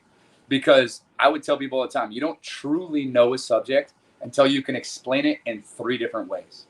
I need to be able to explain it so I understand it. I need to be able to explain it so that Justin understands it because he's a visual learner. And I need to explain it how Phil understands it because he's not as good with Latin as the rest of us, right? And so like that kind of memorization, mnemonics, things like that. But once you can explain anything in 3 different ways, that's when you truly know the subject matter. And in order to be, when's the last time you guys, think about when you guys were doing anything with school or whatever, and you had that one teacher that explained it a different way, and all of a sudden you're like, well, shit, if they would have said that, that would have made so much more sense. How many times I had a ways, and that's how you truly know that you have it. So bring that back to the industry. Know your shit and talk about it. Tell people about it. Share it. Educate people, because you will become better at what you do 100 times over by being an educator for others in the industry on your like subject than you will being the one guy with all the information who can't figure out why nobody wants to buy your $38,000 ball python because you have a fucking secret that nobody else does. Right? Yeah, that carrot doesn't really work anymore. Like that carrot and stick is kind of broken at this point because there's guaranteed to be someone else doing the same thing. That's probably willing to help even more. I talk about Venom Life and our purpose and our cause all the time with our partnerships and the ASF and everything else. That's one of the reasons we gained so much support right off the bat. And it wasn't a branding, like marketing ploy, because I actually give a shit. But it helped exponentially. And everybody already knows that, so I don't mind saying it. Alternatively, people want to support things that they know and understand. Yeah. And if people know that your snake's $300 more than everybody else's, but you guaranteed $200 to Feeding America off of every snake, you might just be helping your own industry by talking about what you're doing. But the fact that everybody wants to be the smartest guy in the room, they're cutting their own nose off to spite their face. And I just want to see less of it. Phil, you were going to say something probably not important. What were you going to say? Well, I took note that I've been muting myself because for whatever reason, every time Justin or I speak, it cuts out your microphone. I was like, oh, fuck, I fucked them up. But no, I was going to say is you're talking about the professors explaining it 3 different ways. And like, that's a brilliant way to think about it because like, I mean, I like to consider myself a what's the word I'm looking for? Like an analogy junkie, you know what I mean?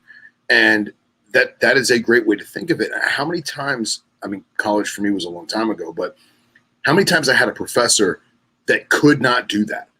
And it was like, look, you don't get A, B, and C. You just get A. If you don't know A, then tough shit. And like how many times I wished that person could explain it in a different way, so I wouldn't have to come up with my own analogy for it. And it just goes back to what you're saying. I had one of those professors. Yeah. It was I think it was college algebra maybe. And so like the first day of class, he was Japanese. Like English was not his first language. And so we all came to class, and the first thing he starts doing is like simple subtraction that you would learn in the 2nd grade. And so we're all kind of looking at each other like, what is this guy doing? And then he moved on to like addition, and then he did multiplication, then he did division. And then he eventually, like, it all made sense because he took all that, and every time he did it, he just added something to it. And so by the end of like, a week or whatever, we went from doing just simple stuff that you kind of laughed at because it was like, I did this when I was, 7, to now you're doing like complex equations because he rolled it all. Like when he took it all the way back to the beginning, like, yeah, other professors or whatever might have started you out high school level something. This guy, like, literally back to 0. But it all made so much more sense when he did that. Yeah. And it was like, I'd never seen anything like it. And yeah, and think about something like that. Like, you obviously didn't go to school for mathematics, right? Hell no. I'm horrible at math, dude. When was the last time you really did like simple addition? Like 15 years before college, 10 years before college, per se, right? And for me, I went really, really slow in college. So it took me 4 years to do an AA, not because not because I'm dumb, just because I was working and took my time and everything else. But I would have loved to have a system like that where it's like, hey, look, we're going to, like you said, ground zero and build a foundation from there so it all makes sense. But then I had a chemistry professor that was like, here's how I'm going to explain it. Even if I try to explain it to you and break it down to you another way, it's not going to make sense. Like, it was like, it's just he was one of those people where he was like too smart to teach. Yeah. Like, he knew how to do it, but for him to explain it to other people seemed to be very difficult. And he was very stern, and he was an ass, and he got bit by a dog one day, and he came in with his hand all bandaged up, and I thought it was great. He was horrible. He was the worst, dude. But you still remember both of those things, man. And when I brought it up to be able to explain something in 3 different ways, and that's how you really, truly know the subject matter, man. Like, think about it. If you're trying to explain to somebody anything, literally anything, like analogies, we've done so many analogies on here together, the 3 of us, that is crazy. It's here's your boats and hose, or was it boats and guns? Here's your boats. Fucking both. But you know, we talk about this stuff all the time, but the reality is, like, if you really want to be able to get through to people and be a good educator in any way, shape, or form, in any industry, you have to be able to explain things in different ways. And be able to backtrack and be like, all right, so clearly he's not understanding that. What if I said it this way, right? One of the examples I like to explain to people, like in math, I like to blow their mind, and I'm like, all right, so, 2 + 2 = 4, 2 + 2 = 11. Which one is correct? And they're like, well, duh, 2 + 2 = 4. And I'm like, cool, you're right in base 10. But in base 3 math, 2 + 2 is 11. See, we have this one standard that everybody was taught. And this is how our universe works, our industry works, our math works, our school system works, our work system works, the corporate ladder works, our legal system works, as we all are basing this all off of a base 10 math system. Where once you get to 10, you go 0 through 9, and then you start over and just add a 1 in front of it. And then you go 1 something 0 through 9, and then add a 2 in front of it. That's a base 10 math system. 0 through 9 is the base. Base 10. So in a base 3, you have 0, 1, 2, 10, 11, 12, 20, 21, 22. That's a base 3 math system. You only have 3 base numbers. So 2 + 2 is 11 in a base 3. So if you don't like the rules of the game you're playing, you don't like the rules of the industry, change the fucking rules, man. Start working in a base 3, not working in a base 10. It's still a real thing. It's still real math, right? And that's the mentality that I try to bring into things.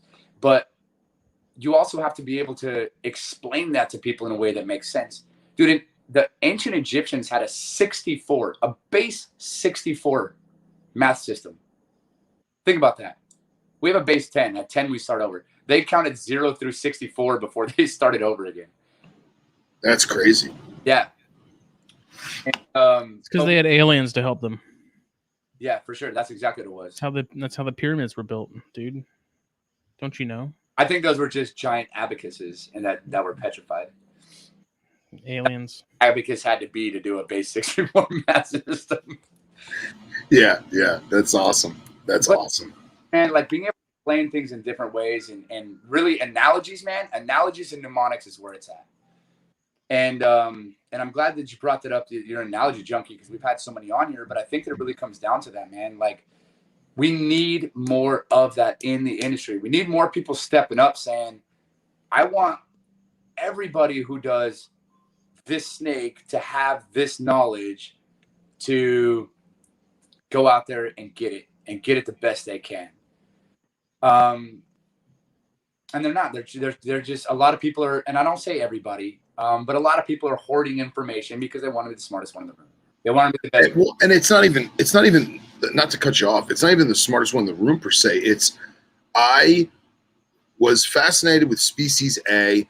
Nobody had it. Nobody cared about it. I took the time. I took the energy, the the work involved to bring it to fruition and breed it and keep it successfully with husbandry and everything. So why am I going to give all that information out? They should work for it. And like, we talked about this with Eric Burke a bunch, is that he has no problem giving the information if the person is willing to know. It's when they email Justin and say, how do I get chondros to breed? I just bought an adult pair. Well, no, do a little Googling, do your own little research. And help then yourself first, then come to me if you cannot answer that question. Right, exactly. And there's a difference between the person bogarting the information because they want to monopolize on it, or someone who is just being lazy or what have you. Know what I mean? So let's jump back to what Justin said earlier. We'll go back to our educational example, and we're gonna get in all three. We're gonna talk about his example with the math teacher, my push for the education in the community, and your analogy junkie lifestyle. Yes.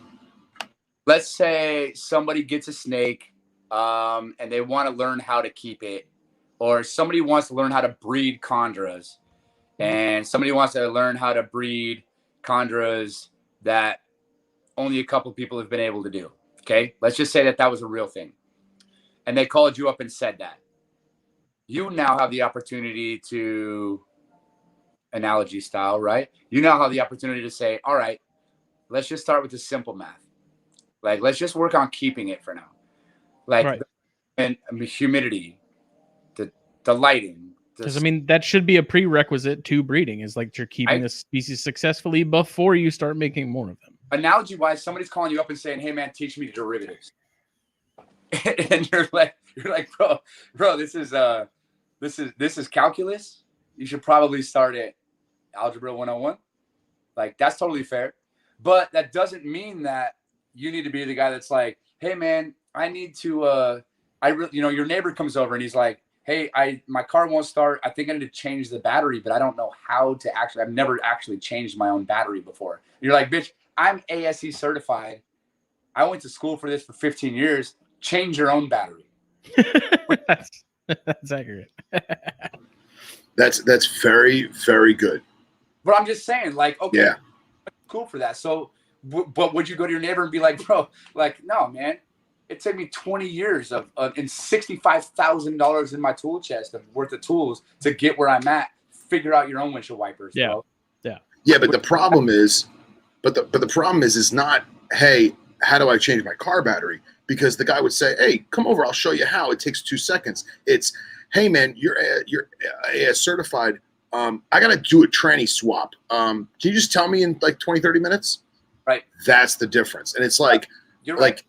And part of me is thinking, well, I don't have the time, resources. You don't have the capabilities, the tools to do this. So why am I even going to entertain it? But I don't do that. I say, look, man, that's not something we can, text over, you know what I mean? And go from there. I get the care sheet in the comments thing. Like, that's right. The care not sheet, exactly something we can just throw out there in 5 minutes. Like, yeah, a little more nuance to it than just temps, humidity. You're done. Yeah. Again, we talk about how, like, let's say I'm that chondro guy, and I say, all right, I want to get this rare chondros. Guy, first of all, they're a good example. They are. Well, what I was gonna say is, because we all keep a wide assortment of species, we all work with a wide assortment of species, whether it be fish or birds or reptiles or what have you, or mammals. We tend to say, oh, I've kept X, Y, and Z, so I'll just get into this and I'll learn as I go. Or better yet, we forget that we didn't acknowledge that we don't know how to keep this, but we're excited about it, and maybe we fall into it. Maybe the price was right and we struck when the iron was hot. So, like, for example, Coleonyx geckos. I think Coleonyx geckos are awesome. Local shop to me had them. I don't know anything about them shy of what they are and where they come from. So I messaged Chris Panshop. Chris Panshop sent me legit good info, but I stopped myself because I was going to say, let's use an analogy, forklifts, okay? Forklifts are not that easy to drive, but millions of people operate them daily, right? It's not hard to learn. You just have to learn. So I've been driving a sedan my whole life, and I just went out and bought a forklift. Chris, teach me how to drive a forklift. And it's like, well, no, I can't do that. But he gave me the forklift manual. Right. And that is what I liked. That's it, man. It's the key to the information, right? Open it up. Right. You're like, people ask me like, and trust me, you guys know me well enough now to know that like I get countless emails every year to my 17 emails I have, countless emails every single year that are like, hey, I'm new to keeping venomous, or I want to start keeping venomous. How do I do that? And I'm like, Yeah. in your area who's willing to train you, who knows what they're talking about. And that's, tell me what their name is and I'll tell you if I think they're worth a shit. And that's the best I could do, because you're not, it's being in the venomous industry. It's not hard to get venomous snakes. It's hard to be an active member without a bad name in the venomous industry. That is hard to do. And basically, unless you work with and or mentor under the best of the best, nobody takes you seriously. And that's how you basically separate the men from the boys. And so, for that analogy too, it's like, I don't need you to teach me how to speak Spanish. But if you can tell me if Rosetta Stone or Speakify is better, which one you think would be easier, and on the right track. maybe practice with me every once in a while, like every other week we get together for an hour and I can practice, that would be cool. And I'm like, that's a realistic expectation. You bring up a good point. Both you guys brought up a good point. I'm over bragging about, how more people need to give information. Alternatively, you're not wrong. More people in this industry, especially the newbies, need to accept the fact that sometimes you just don't know what you just don't know. And that's okay. That is a very large sort of problem. You're absolutely right. Being able to say I don't know seems to be an increasingly hard thing for people to do in general, not even just in reptiles, but the internet. The internet age has brought on this fear of saying I don't know. But you're absolutely right. But in the reptile industry, it's an ego thing, right? There's two things that we do every single day as human beings. We try to look good, and we try to avoid looking bad. Those are the two things we do all day, every single day. I'd agree. The shape of your glasses, to the hat pin, to the type of thing, to your background, to my setup behind me, to me doing my hair before this, because I went in the water yesterday for 4th of July on the boat and I still haven't showered. Like all those things, man, we're human beings. Name one thing you've actively done that you weren't trying to look good, or B, avoid looking bad in some way, shape, or form. Sleeping. That's not true, because you got pictures of me looking horrible. And to be super actively, that's an inactive thing, right? No. To be clear. So I'm just saying, and we don't. Yeah, you're right. You're right. But what I'm like, dude, everything we do, man, from like the bracelets we wear to the type of mic you have, like where it's at in the shot, like all these things, right? And I'm not blasting anybody, but all of us, none of us want to look bad. It takes a special kind of person to say, I don't know, man. I don't know. And here's the reality. My favorite part about this whole part of the conversation is those are the ones who learn the least and grow the slowest. Right? Like, yeah, it's the Dunning-Kruger effect, man. Absolutely right. Like, if you picture a circle and a teeny tiny little pencil dot in the middle, that's how much we know out of everything there is in the universe. And you split that into a pie and you're like, this is what you know you know. This is what you know you don't know. And then there's things that you know you don't know, and everything else is basically what you don't know you don't know. Like, you know about chondros. Mm-hmm. You don't know how to change a transmission. Right? So those are going into the two categories. It's something you know, and something you don't know. But there's things that, like alien life on other planets, that actually exist that you didn't know until I just brought it up. Like, that's right. That you didn't even know existed until I just said it. That's pretty much everything in the world. So to think that you know everything or most everything about anything is super egotistical, in my opinion. And the people who say, Dude, look at we were talking earlier about Gary Vee and Damon Johns and those guys, right? Some of the best, the guys that paved the way for the best business. They're writing all the books. They're doing all the money. They're like some of the best motivational people in the world for personal development, business development, things like that. Every single one of them has a story about how they're like, I want to know how to do that, but I know I'm not getting paid to do it. So they'll call up the best guy in the industry and be like, hey, bro, will you just let me work for you for a year for free? And that's how the most successful people in the world became the most successful people in the world. Look at it. 80%. That's a two-way street as well. 100%. Because it requires that other person to say, yes, I will teach you everything I know and let you potentially become a competitor that then potentially takes money away from me. Yeah. It is. But at the same time, I mean, competition is good. Competition is healthy, right? It can be. But here's the reality, man. It's because the most successful people in the world are always giving money, philanthropy, information, some sort of a foundation. Like, you look at it, the richest, most successful people in the world are always doing something to make the world a better place. And I think that it comes all the way down to that too, like giving information, right? Like even what you guys were talking about with giving information. I don't expect you to give all your secrets for all your hard work, for all of your Condor stuff that you've done for the last 20 years. But if somebody calls you up and says, listen, man, I want to keep these things, but I know I don't know how. Like, let me give you the quick starter kit, right? Here's the books to buy. Here's the people to pay attention to. Yeah. Dude, and that's good enough, man. And like, and in the venomous industry, you're never just going to walk into a venom lab and get paid, period. Like, you have to be trained by one of the best that's already out there doing it to be able to even be considered for that job. Like, you have to be. And so I think that there's a good way that people could still hold on to their family secrets. How many times on tonight alone have I been like, yeah, dude, like, super cool shit, but I can't talk about it. Like secrets can still be secrets, but giving information, man, like, but here's where you can find out more about what we do.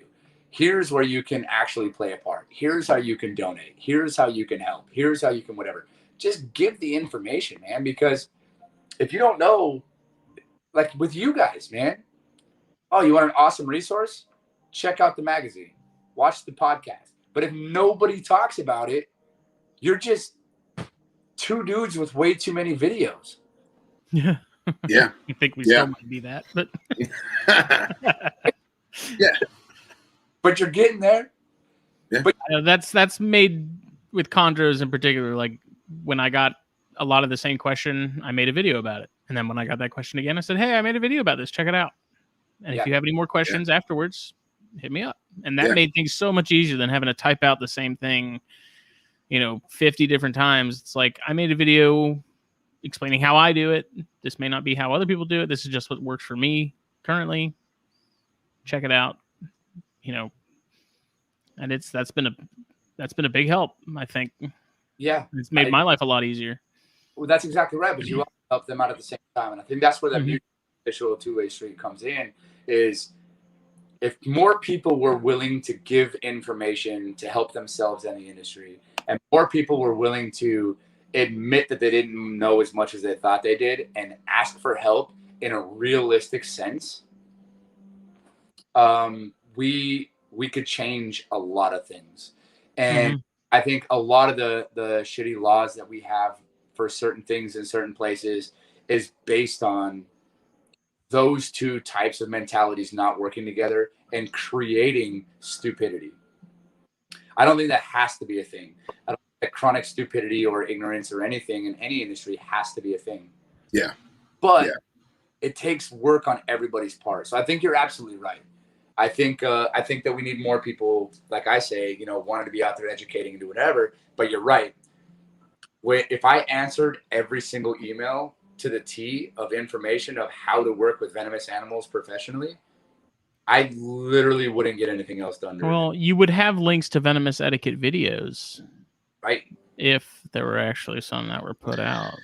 Yeah, I know. However, There will I be. just, There will yeah, be. and that's just for me. That's like I don't consider myself a terribly social person. Like I'm not going to actively go into Facebook groups and be like, "Hey, if anybody needs any help, please blow up my phone, blow up my email." Yeah. Like I prefer a much more passive form of education, be it videos, be it this magazine, like to where if someone asks me a question, it's like, okay, we talked about that with Brent, like the first time we had him on, link him to that episode. And once again, if you have any questions or you need anything elaborated on, let me know. Like I have no issues answering questions and stuff like that. I just, to me, like the passive way about it is much. It's more my speed. That's more sort of my wavelength. I think and that's smart, man. I think everybody has a different way of learning. Everybody has a different way of teaching, and we all have different amounts of time and availability for and limited knowledge and resources, right? All of us do, whether we want to admit it or not. So I think that those are all fair points. I guess my main point is that if more people wanted to be better and more people were willing to not always have to be the best, we could really work together to help each other out, man. I really think that we could. And I think that it really comes from a driving force of people wanting to be better. Not that everybody just wants to jump in and be the best. Everybody just wants to win it, like jump in and be like, well, I do that. Elevator to the top. I want to be on it and go straight there. And it's not it's like that, dude. Like I started my journey on personal development and business and everything else in 2015, shortly after I started my college career at 30. And I've done, dude, well over, last year alone, I did 72 books in 52 weeks. And that includes 54 of those being on Audible. Gnarly. But, kudos to you, man. And a lot of them were books on, thank you, but a lot of those were books on personal and professional development and things like that. And I'm not trying to be on here being a Tony Robbins or anything like that, right? And I don't get paid for any of that shit. But I do like to inspire people to do what inspires them. And I'm telling you right now from personal experience, when you know more than everybody else and you don't want to get better and grow as a person or grow as a business or grow whatever, you're not going to grow. You're not going to, right? So I think it's super important that people want to get better, want to become better versions of themselves, better at their craft, better at their industry, whatever, and in turn help bring up the industry with them. Like, Kabilko is a good point. He's a great example. That dude crushes it on ball pythons. I think he's probably held to one of the highest world standards on ball pythons, man. I think he really is. And if somebody reaches out and they're like, hey, like, how do you get started? He'll be like, slowly, Yeah. But and none of that was done overnight. No, by any means. None of that was done over a year, But he still isn't the kind of guy where he's like, he'll still take a couple minutes to respond to messages, because it's important to him because it's okay to be really, really good at your craft. And at the same time, help other people be good too, man. Not to mention, not all of us are going to be here doing this all the time. Mm-hmm. Like there's a whole other generation coming up behind us in everything that we're doing, from podcasting to magazines to venomous stuff to snake hooks to education to cigars. There's a whole other generation coming up behind us, man. And like, how cool would it be for that to be your legacy? Like I learned the best of the best, right? Because you're really good at what you do and you help people learn. Like that's a pretty cool thing to think about.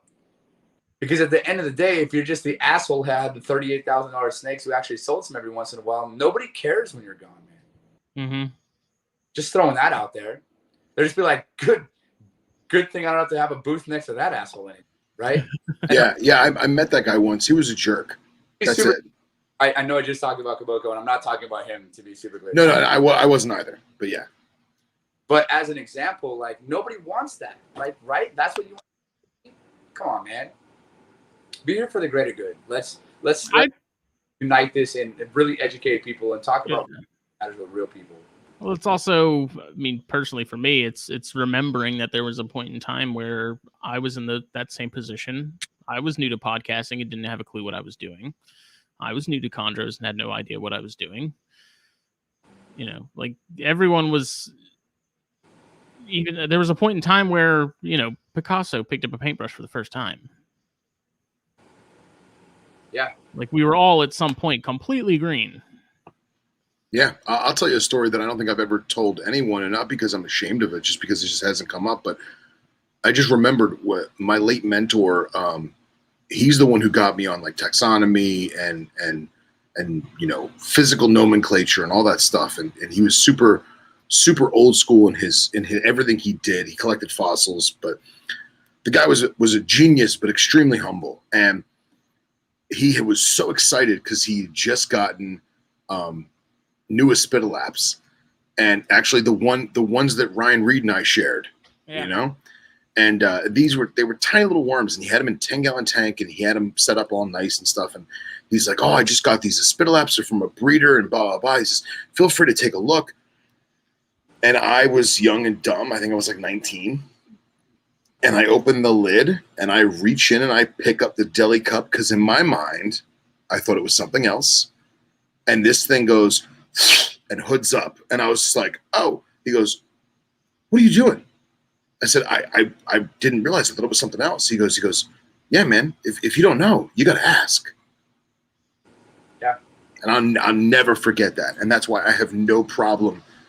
I have no problem pulling over and asking a gas station for directions. Now, Dominique will make fun of me because I got really mad at the GPS the other night and I had to U-turn twice, but that's that's a whole other story. But I have no problem asking for help because you have to if you don't know, and then I get to learn it, right? That's what we're talking about. Exactly right. The people that admit that they don't know something end up being the smartest ones.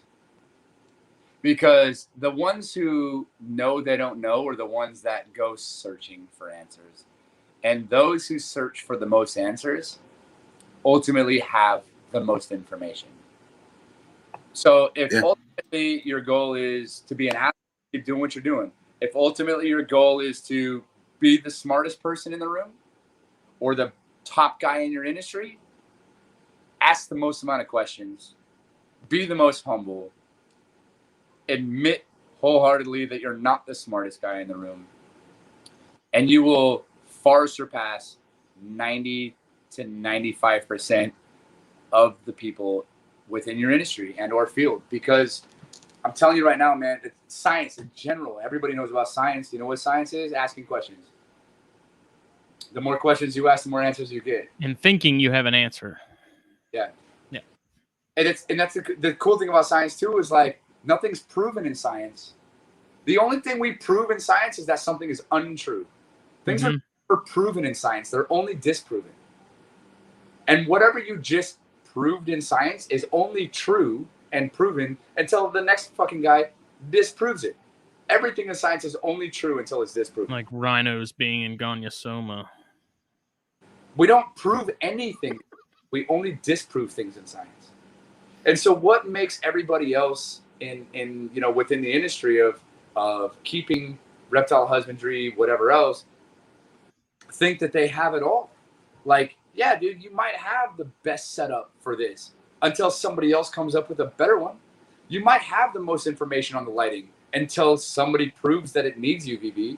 You might have the best type of water, whatever, until they prove that the pH has to be below 7.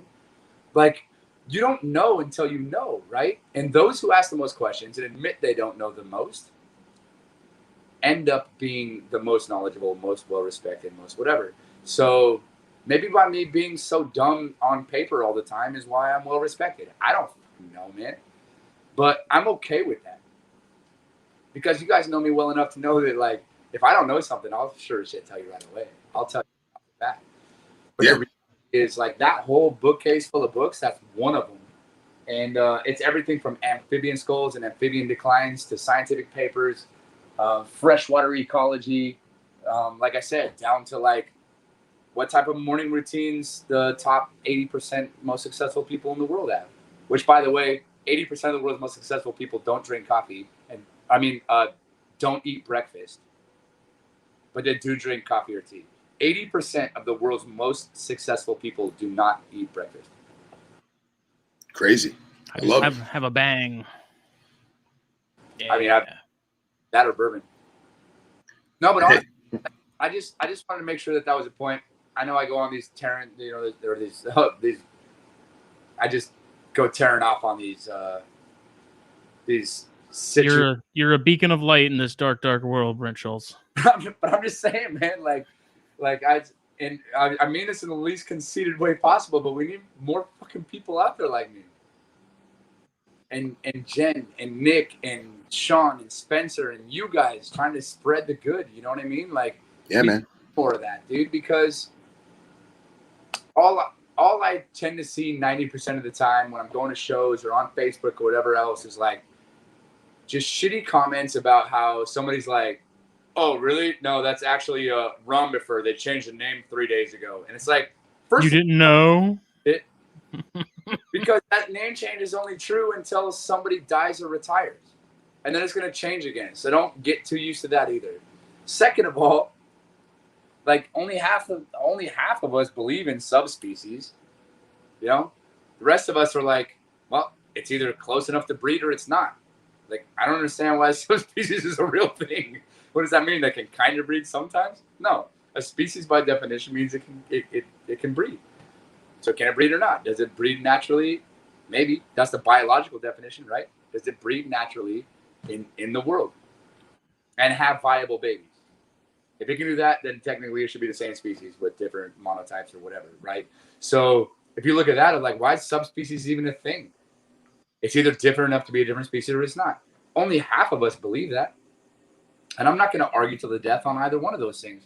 But I see on Facebook or Twitter or whatever consistently like people just trying to correct people just to correct people.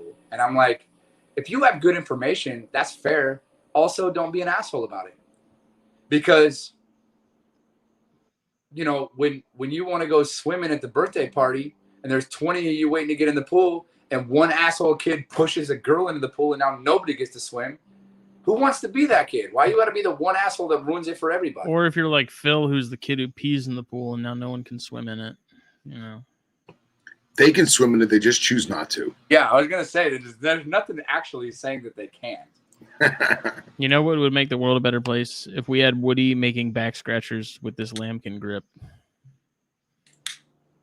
I would pay money for that. You never know what we might not come up with next. Make a Venom Life back scratcher that is literally like that's probably actually snake hook shaft. I'm just saying, man. I'd buy it. We've talked about this before. Almost every single hook that we've ever developed since 2014 when we started was somebody else's idea that we ran with. Like someone's like, you know what you should do? You should make a tub opener. And I'm like, for what? And he's like, because I'm 5'4" and my racks go up 8 feet. It's like, oh. It's funny you bring that up because, well, first of all, I always mess up the name and I call it the drawer puller. But I was doing Tremercerus yesterday. I thought that was the nickname for Justin's mouth. Pulling down drawers. Yep. So I was doing Tremercerus yesterday and I had the Neo hook and I had the drawer puller. And the girlfriend says, she's like, that snake looks really weird. It's got like a square thing on it. And I was like, yeah, it's not meant to do this, but I use it as like a directional thing and I can double hook with it if I have to. And I showed her and it's just like, that's a classic example of the multitude of uses from one idea from one guy that just spread like wildfire in an awesome way. Dude, when we made our first one, man, it was right before we went to Chicago for the Tinley show. When we were just Get Hooked, we didn't even have Venom Life yet. And when we went up there, Woody and I looked at each other and we were like, dude, we're probably never going to sell another one of these. So we brought like 13. We had 0 left on Sunday. I was like, hey, we might be onto something. But it was somebody else's idea, man. The neonate hooks that you were talking about, Mike Vesio, Viper Breeder, at Viper Breeder on Facebook. That was all Mike Vesio's idea, man. He called us up. He's like, hey, man, like, I've been using this coat hanger for all my neonates. And he goes, if you guys could do something that was a little more comfortable, but about the same size as a coat hanger, I'd really appreciate it. So we came up with a neonate hook, and now it's like our second best seller out of all of our products, including hats. Like, that blows my mind, man. That started with like some way too many snakes by himself with a coat hanger, and he's like, "Hey, I got a question," and we're like, "Sure, we'll try." And now we have that. And that's how these things just keep developing. When Mike did his, if you look at the end of his, that Pelimus hook that Justin's twirling around like a, what is it? Yeah, no, the hook end, the foot. Yeah. So Mike was very, very clear. He wanted that point to stick out about an inch past. He wanted it to be a CV combo, very straight up and down on the end. He wanted it closed a little bit more than our standard opening. Our standard opening looks more like this. He wanted it a little bit more closed. So we took some off of here to narrow it up. We lengthened this, as you can see. And we did the conical point. And it's also available with, you can cut the ridges into it for flipping material. And he was very clear on all those things. And I'm like, that's a lot of changes. Like, that's going to take us a whole nother like jig to set up, but we did it. And his purpose for that was lapids tend to sit on a hook that's a little bit more closed. And you see a lot of people that have a lapid hooks that are really, really narrow. Oh yeah. We didn't want to get them down to like 1 inch or whatever, because we don't want you to take your new traveling hook that's world traveled from Borneo to, I mean, Fiji, Komodo. He's taken that hook all over during testing, versions 2.0 and 2.4. So he's been all over the world with those. And we didn't want it to be anything super, super tight. And he's like, I want a really, really good hybrid where it's wide enough that I can still work with like jungle boas and mangroves and, you know, Chinese rat snakes and whatever. But if I'm working with sea snakes or forest cobras, that it's a little bit more closed so that they sit on the hook better. And when you're doing anything with the lapids, the more secure they feel, the less, how do I put it? Psychotic slinky spaghetti, you know, with bow drops and stuff. It's like working with a psychotic slinky, man. And the more closed off it is, the better it is, the easier it is, right? So he was very clear on that and very specific. So when we come up with these ideas, 9 times out of 10, it wasn't our idea. Phil got to make his dream hook, and we haven't released it as a full knobtail line. The Darthalapis hook. Yeah, man. And what's funny is, not to cut you off, but Please. When he was making it, like, I had never played with the Palama, so I hadn't physically had it in my hand. And Woody and I were like drawing out my hook, and he's like, "Man, this is a lot like Mike's." And like, not to sound cocky, but like, great minds think alike. You know what I mean? And like, it really is. Like, looking at Justin's hook when we were in Texas and comparing it to mine, my custom one that I had, they're very, very similar. But again, the ideas are the same, but different reasons. Yeah. And like, and it's awesome that, you know, you guys can literally make that come to fruition. When that's how things happen, man. And that's because, like, well, basically we're not scared to say we don't know. Like, can you make that? I don't know, but I'll try. I'll try anything once. Sure. Like Phil's original weird loop-de-loop freaking hook. Yeah, and I have even redrawn that like 10 times now for 2 reasons. One, because Woody basically told me it's physically impossible to make. Slight hiccup, slight speed bump. He basically told me, he's like, unless I have a blacksmith who can bend like red hot iron, there's no way to make that hook. But at the same time, just like bending, like, I hate to say it, bending coat hangers and like playing with coat hangers, like I said, on needle nose pliers, like it probably wouldn't have worked the way I thought it did. So I had to go back to the drawing board. So one day we will fabricate one, but yeah, for now I'll stick with the one that Woody made. No, but that's awesome. But like, I'm just saying, like, you know, that's part of listening and educating and talking with people and working with people. And like, we basically built all of our hooks off of that. Like, listening to, like, we're not the smartest guys in the room. We might be the, second largest manufacturer in the U.S. or whatever we are now. I'm not even sure, but I'm pretty sure, like, there's us and Stony and Midwest, and I don't even think Ziegel. I think he just retired. So, I don't even know, man. And Stoney's good at what he does. Yeah. Like, how do you feel when he's at other shows and whatever? I'm like, I don't even really consider him competition per se. Because, like, some people want an automatic, some people want a manual, and it's okay. Like, I don't judge them. As long as you're working with whatever tool is comfortable for you, it's safe for you, it's safe for the animal, you're in a safe environment, nobody gets hurt. I don't give a shit if you do use coat hangers. If you prefer those over mine, great. As long as you're being safe doing it, I don't care, man. Yeah. To offer something quality that works and is easy, well balanced, whatever. So that's what we put our time and energy into. He does a lot of stuff that's, he does the polymers and the plastics. And, it's super cool stuff, man. I actually don't have any problem with his hooks whatsoever, but they're just not for everybody. A lot of people don't want those hooks, or they don't prefer them, and that's fine. I have a couple zoos. We're in like 30-something zoos around the world, 28 zoos in the U.S. alone, and with our hooks. And the Denver Zoo in particular, the keeper there, he wants nothing but L-shaped field-style hooks. Doesn't matter if it's a 14-foot king cobra or a 10.5-inch Bitis neonate. That was one thing I had talked to Woody about at one point, was having like the neonate hook, but with that L, like having the L foot on it instead of the traditional. Because I too prefer that tight 90-degree corner. Yeah, I'm just saying, like, I don't want to sound gay on the podcast, but I'll try anything once. You know what I mean?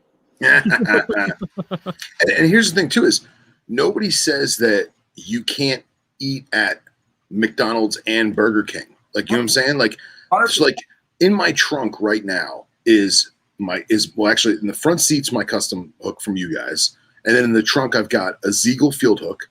I got a Midwest Tongs M1 tongs, and then I've got a Midwest 30 that's just like an old Midwest 30 that I just leave in there as an extra. You know what I mean? So, like, granted, most of my stuff is now Venom Life, but I've had them all. I will continue to get them all, and nobody says you can't have a little variety. I don't want everybody to be. I mean, when people tell me, like, I have like 36 hooks, I retired my 4 Midwest ones or whatever, and all of my hooks are now yours. Like, of course I feel great about that, but that's not my goal. I'm not trying to trick people into my, like, if you like my 30 with the Midwest 40, or you need a 48 for certain animals and I only offer up to 40, go get what you need, man. All I want is for people to work responsibly and safely for them and the animal. And if that means that you prefer this hook for this animal and my hook for that one, great. All I want to do is be able to offer an option so that it's safer for the humans and the animals. That's it. Right. I don't want, need, or expect. I don't expect to wear Venom Life every single day. Just like I wouldn't get mad if you wore Nike one day and Under Armour another day and then my shirt on a Wednesday. I'm okay with it. Yeah. Not to put myself in the same wheelhouse as them as an apparel company, but I'm just. Yeah, no, I got you. As an analogy goes, like, I'm fine with that, man. And it's like, if you like certain car for your battery operated Prius, but when you're going 4-wheeling, you need to have a Toyota Tacoma. I'm not going to be mad that you want a Toyota and a Prius. Or, oh shit, those are both Toyotas. We know what you mean. If you want to do a Tesla for your daily driver, but you want to do a Tacoma TRD for your camping vehicle, like, that's cool, man. Like, that's called utility. That's called being. I also would expect you to use your chopping knife to eat your steak with. Like, different knives is probably smart to have, man. It's probably a good idea, So I think that it's a utility thing, and I think that it's smart. So I'm glad that you guys like them and that they work. But again, for you guys and everybody listening, if you have ideas, you have thoughts, you'd like to see something different, we are 100% all ears. Like, our entire business model is based off of listening to you. Not you two in particular. That would be a terrible business plan. But the people. Yeah. Yeah, I agree wholeheartedly. Really? Oh man. So all right. So since we're on the topic, when's Venom Life gonna make a series of tongs? Yeah, Never. maybe never. Honestly, man, I want to go. Woody will have a stroke. Huh? Said Woody would have a stroke. I just got a vision of Woody sitting on the floor in the workshop with just unwound spools of braided cable, Just cross-legged like and just staring at it. just like looking at this bird's nest of braided cable, going, How "What can the I hang fuck, Phil?" myself from the rafters in my workshop with this? Yeah, exactly. Or he's sitting there with one of those old, mechanic tins of oil from the 1920s, and he's like, "I can't get it to stop squeaking." Well, okay. So here's where we're at. People ask me why I don't sell tongs. I could get tongs. I could sell tongs. I could manufacture tongs. I could design and make my own. I personally use Midwest tongs for everything that I do. And so until I can make it as good or better, why would I purposefully compete with that? Like, if the best thing I could make is a car out of cardboard boxes, why would I try to go in competition with Honda? That's true. That's Right. a great point. Like, until I can do it as good or better, I have no desire to try to compete with something that I highly recommend. Yeah. And I think that Midwest tongs are some of the best ones out there. Now, I have ideas and designs that I would like to see happen that don't exist yet. Right. And when that happens, I would consider it as good or better, or at least different enough that I could offer it side by side. And Yeah. then theirs for certain things and mine for other things. And they'd be purposeful again. But same reason I don't have collapsible hooks right now. Yeah. And find a way to make it where to work with an arboreal pit viper in Costa Rica, and you don't have to worry about a 4-foot snake hitting you in the face because a lock gave out, or too many clicks in the suitcase and whatever. Like, there's some good designs out there, and I'm not going to knock on all of them. But until I can find a way to do it as good or better, I would prefer to see those be done better in a way that it's never been done. Until that can happen, it's just not on my list of things to do. All right. I can go with that. Yeah. I'm in your same boat, man. I use them. Compete with somebody who I respect in an industry that is very small to begin with an inferior product right off the bat. Yeah. Yeah. That's all. I get it. So the answer, hopefully someday, but we're on an indefinite hiatus from making. So I just to shift gears here real quick. I just got a text from the girlfriend. She says, "My gosh, this guy is legit speaking to my soul tonight. Definitely needed to hear some words of wisdom. Thank you." That absolutely makes my night. That's why I do what I do. If I can walk into a room and people and one person leaves feeling like that, I did my job. Everybody after that is 100% a bonus factor. But if I can affect one person like that every time I step into a room or get onto a podcast, I did my job, man. And that means the world to me, because not even just industry specific. We just need more of that in the world. We need more people striving to be better, wanting to be better. And I do. I'm not a motivational speaker, but I do try to inspire people to want to motivate themselves. Yeah, man. If my true goal in this world is, whether I die tomorrow or 60 years from now, is to leave the world 0.1% better than I found it, I'm never going to hit that goal without affecting at least one person every single day in a positive way, one way or another. And that is my goal, by the way. If I said 10% of the world, I think that's a little bit egregious. I think that's pretty unrealistic. But I think that 1%, 1/10 of 1% is a realistic goal. Sure. I mean, in all reality, that's only like 7,500 people a year, like that to affect, right? But I'm so glad that she said that, man, because I know a lot of people probably also hear this stuff and they're like, man, who does this guy think he is? What a cocky asshole, whatever. And I'm like, I'm okay with that too, man. Everybody's entitled to their own opinion. But the reality is, like, those are probably the exact people that I'm talking about. Those are probably the exact examples of people that think they know more than everybody else and aren't striving to be better, aren't striving to be more communicative and educational, and the ones that aren't trying to better the industry, they're just trying to better themselves. And we're probably not friends. And I'm okay with that. I'm okay with all that. I'm not calling anybody out. I'm not saying that they're a bad guy in any way. I'm just saying that that's the people that may or may not think that after I have a conversation like this are probably those exact people that I'm referring to. Yeah. It's well put, man. Well put. You know, and like she commented earlier, saying like someone new to the field, it's exciting to be around people willing to answer questions and provide information without judgment. And like when her and I started dating, like she didn't know this world existed per se. And now I'd like to hope she's falling in love with it. But, you know, I watch her listen to this stuff and she asks me questions, and I know she's eavesdropped on some phone calls with Smitty and Billy and stuff like that. And I love it, man. And it's so cool to see someone who doesn't know, who hasn't been doing it as long as we have, and it's fresh and new and exciting. And like, that is a great spark and a great feeling to see that and to know that.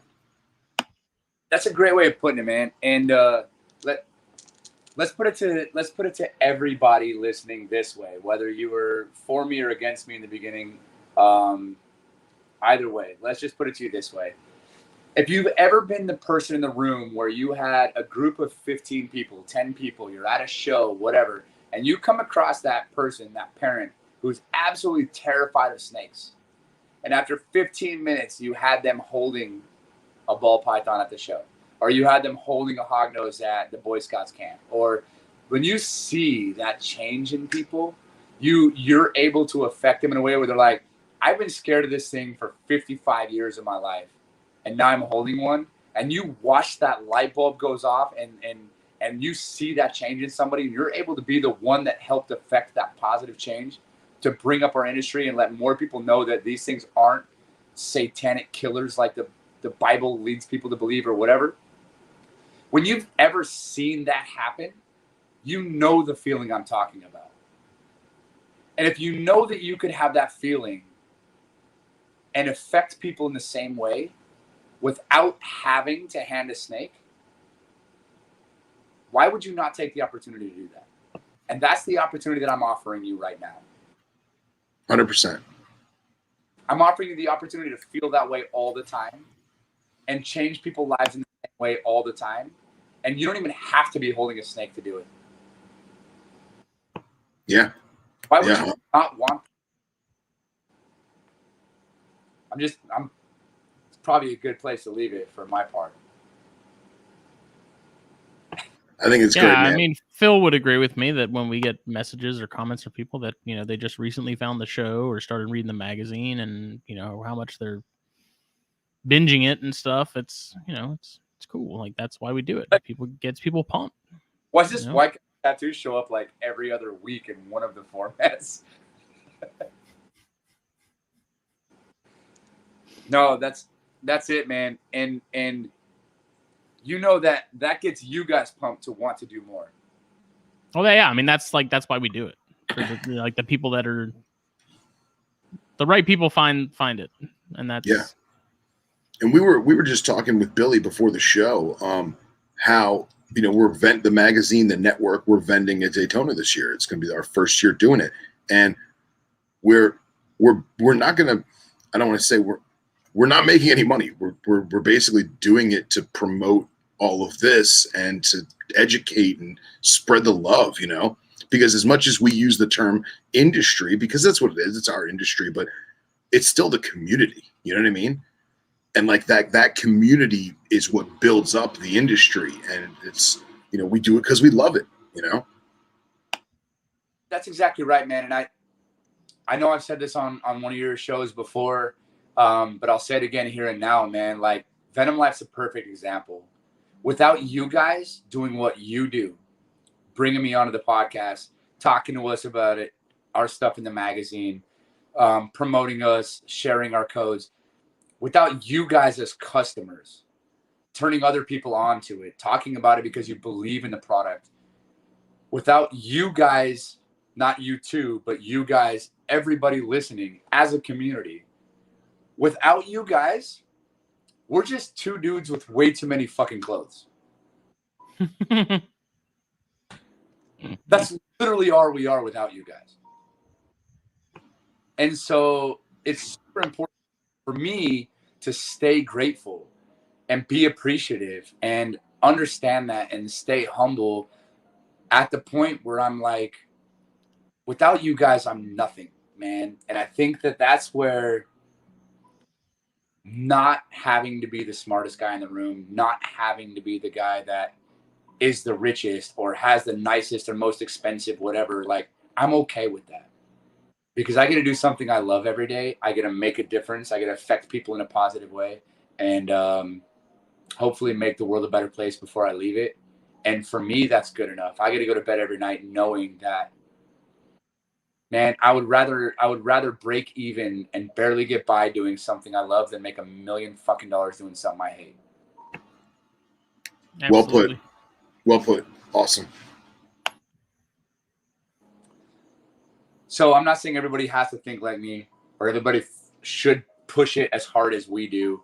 But if you guys are out there, you're listening, you're watching, and you agree, by sharing this, you are the average of the 5 people you surround yourself with.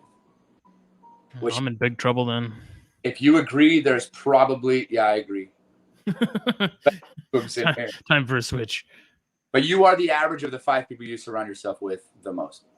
And so if you guys are out there listening, you're watching, you're a supporter of anything that we do on our end, anything that they do, anything we do as a group, anything you've heard tonight, share it, man. Because if you're not out there sharing it, if you just like it and then close your eyes and go to sleep, at that point, no action is just being part of the problem. Share the love, share the education, share the passion, share the knowledge, share the podcast, share the magazine, and, let's step up and make a difference. Speaking of, issue 21 just got released. What was that, Saturday? Yes. Saturday. I had to re-upload it 3 times because me and Billy can't spell 18 correctly. It was on the cover. We misspelled it twice. I fixed it, and then Billy was like, "It's still not right." And I was like, "Are you serious?" I thought he was messing with me. And then you could have just put a 1 and an 8. That would have been easier. I know, but yeah, I was so mad. Well, generally speaking, you spell out everything under 10, and then after 10, you use numbers. Well, it was the name of a product, so. Oh, then have them send you the logo. Yeah, right, yeah. But yeah, man, dude, your words, legit words of wisdom, man. I love it. It's the best. It's awesome. I want to get on here one day and maybe we'll do it with bourbon and bubbles. Maybe we'll do the bubble bath with Epsom salt and bourbon. We'll do bourbon and bubbles one night where we all sit in a bubble bath up just above nipple height so that it's we can spare people. Classy. And then we just sip bourbon and talk about maybe more about the serial entrepreneur business, Gary V, that type of stuff, man, because I think that could be cool one day too. Well, more of the second part than the bubble bath. Yeah. Ryan Cox said he's 100% in if we do bourbon and bubbles. So we'll add him. Every now and then you'll just see a retic head come out of the bubbles and then go back down. Honestly, I'm proposing this right now. I think for bourbon and bubbles, we should shoot for a minimum of 10. Okay. Wait, how many screens can we get on there, Smitty? I think up to 8 or 10. Okay, so, yeah. Tell us what you have tomorrow, and we will fill those spots. Yeah.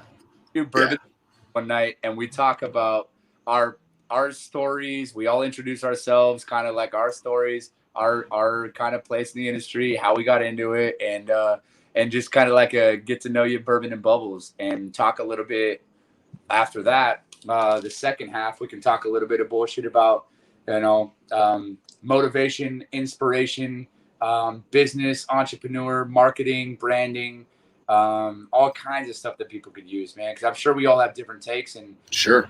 information that other people don't have, and if for no other reason, it'd be like Real Housewives on mute. You know what I mean? Like, Oh, I love it. I just got envisions of like Iper in a 50-gallon barrel. You know, we gotta pull some people out of woodworks for this. I'm fairly certain that there's gonna be at least one kiddie pool, at least one horse trough, at least one, at least pickup truck with a bed liner in it. Dude, after Bourbon and Bubbles one night, man. All right, we'll put it together. Yeah. You just need a bubble bath, and it doesn't have to be bourbon.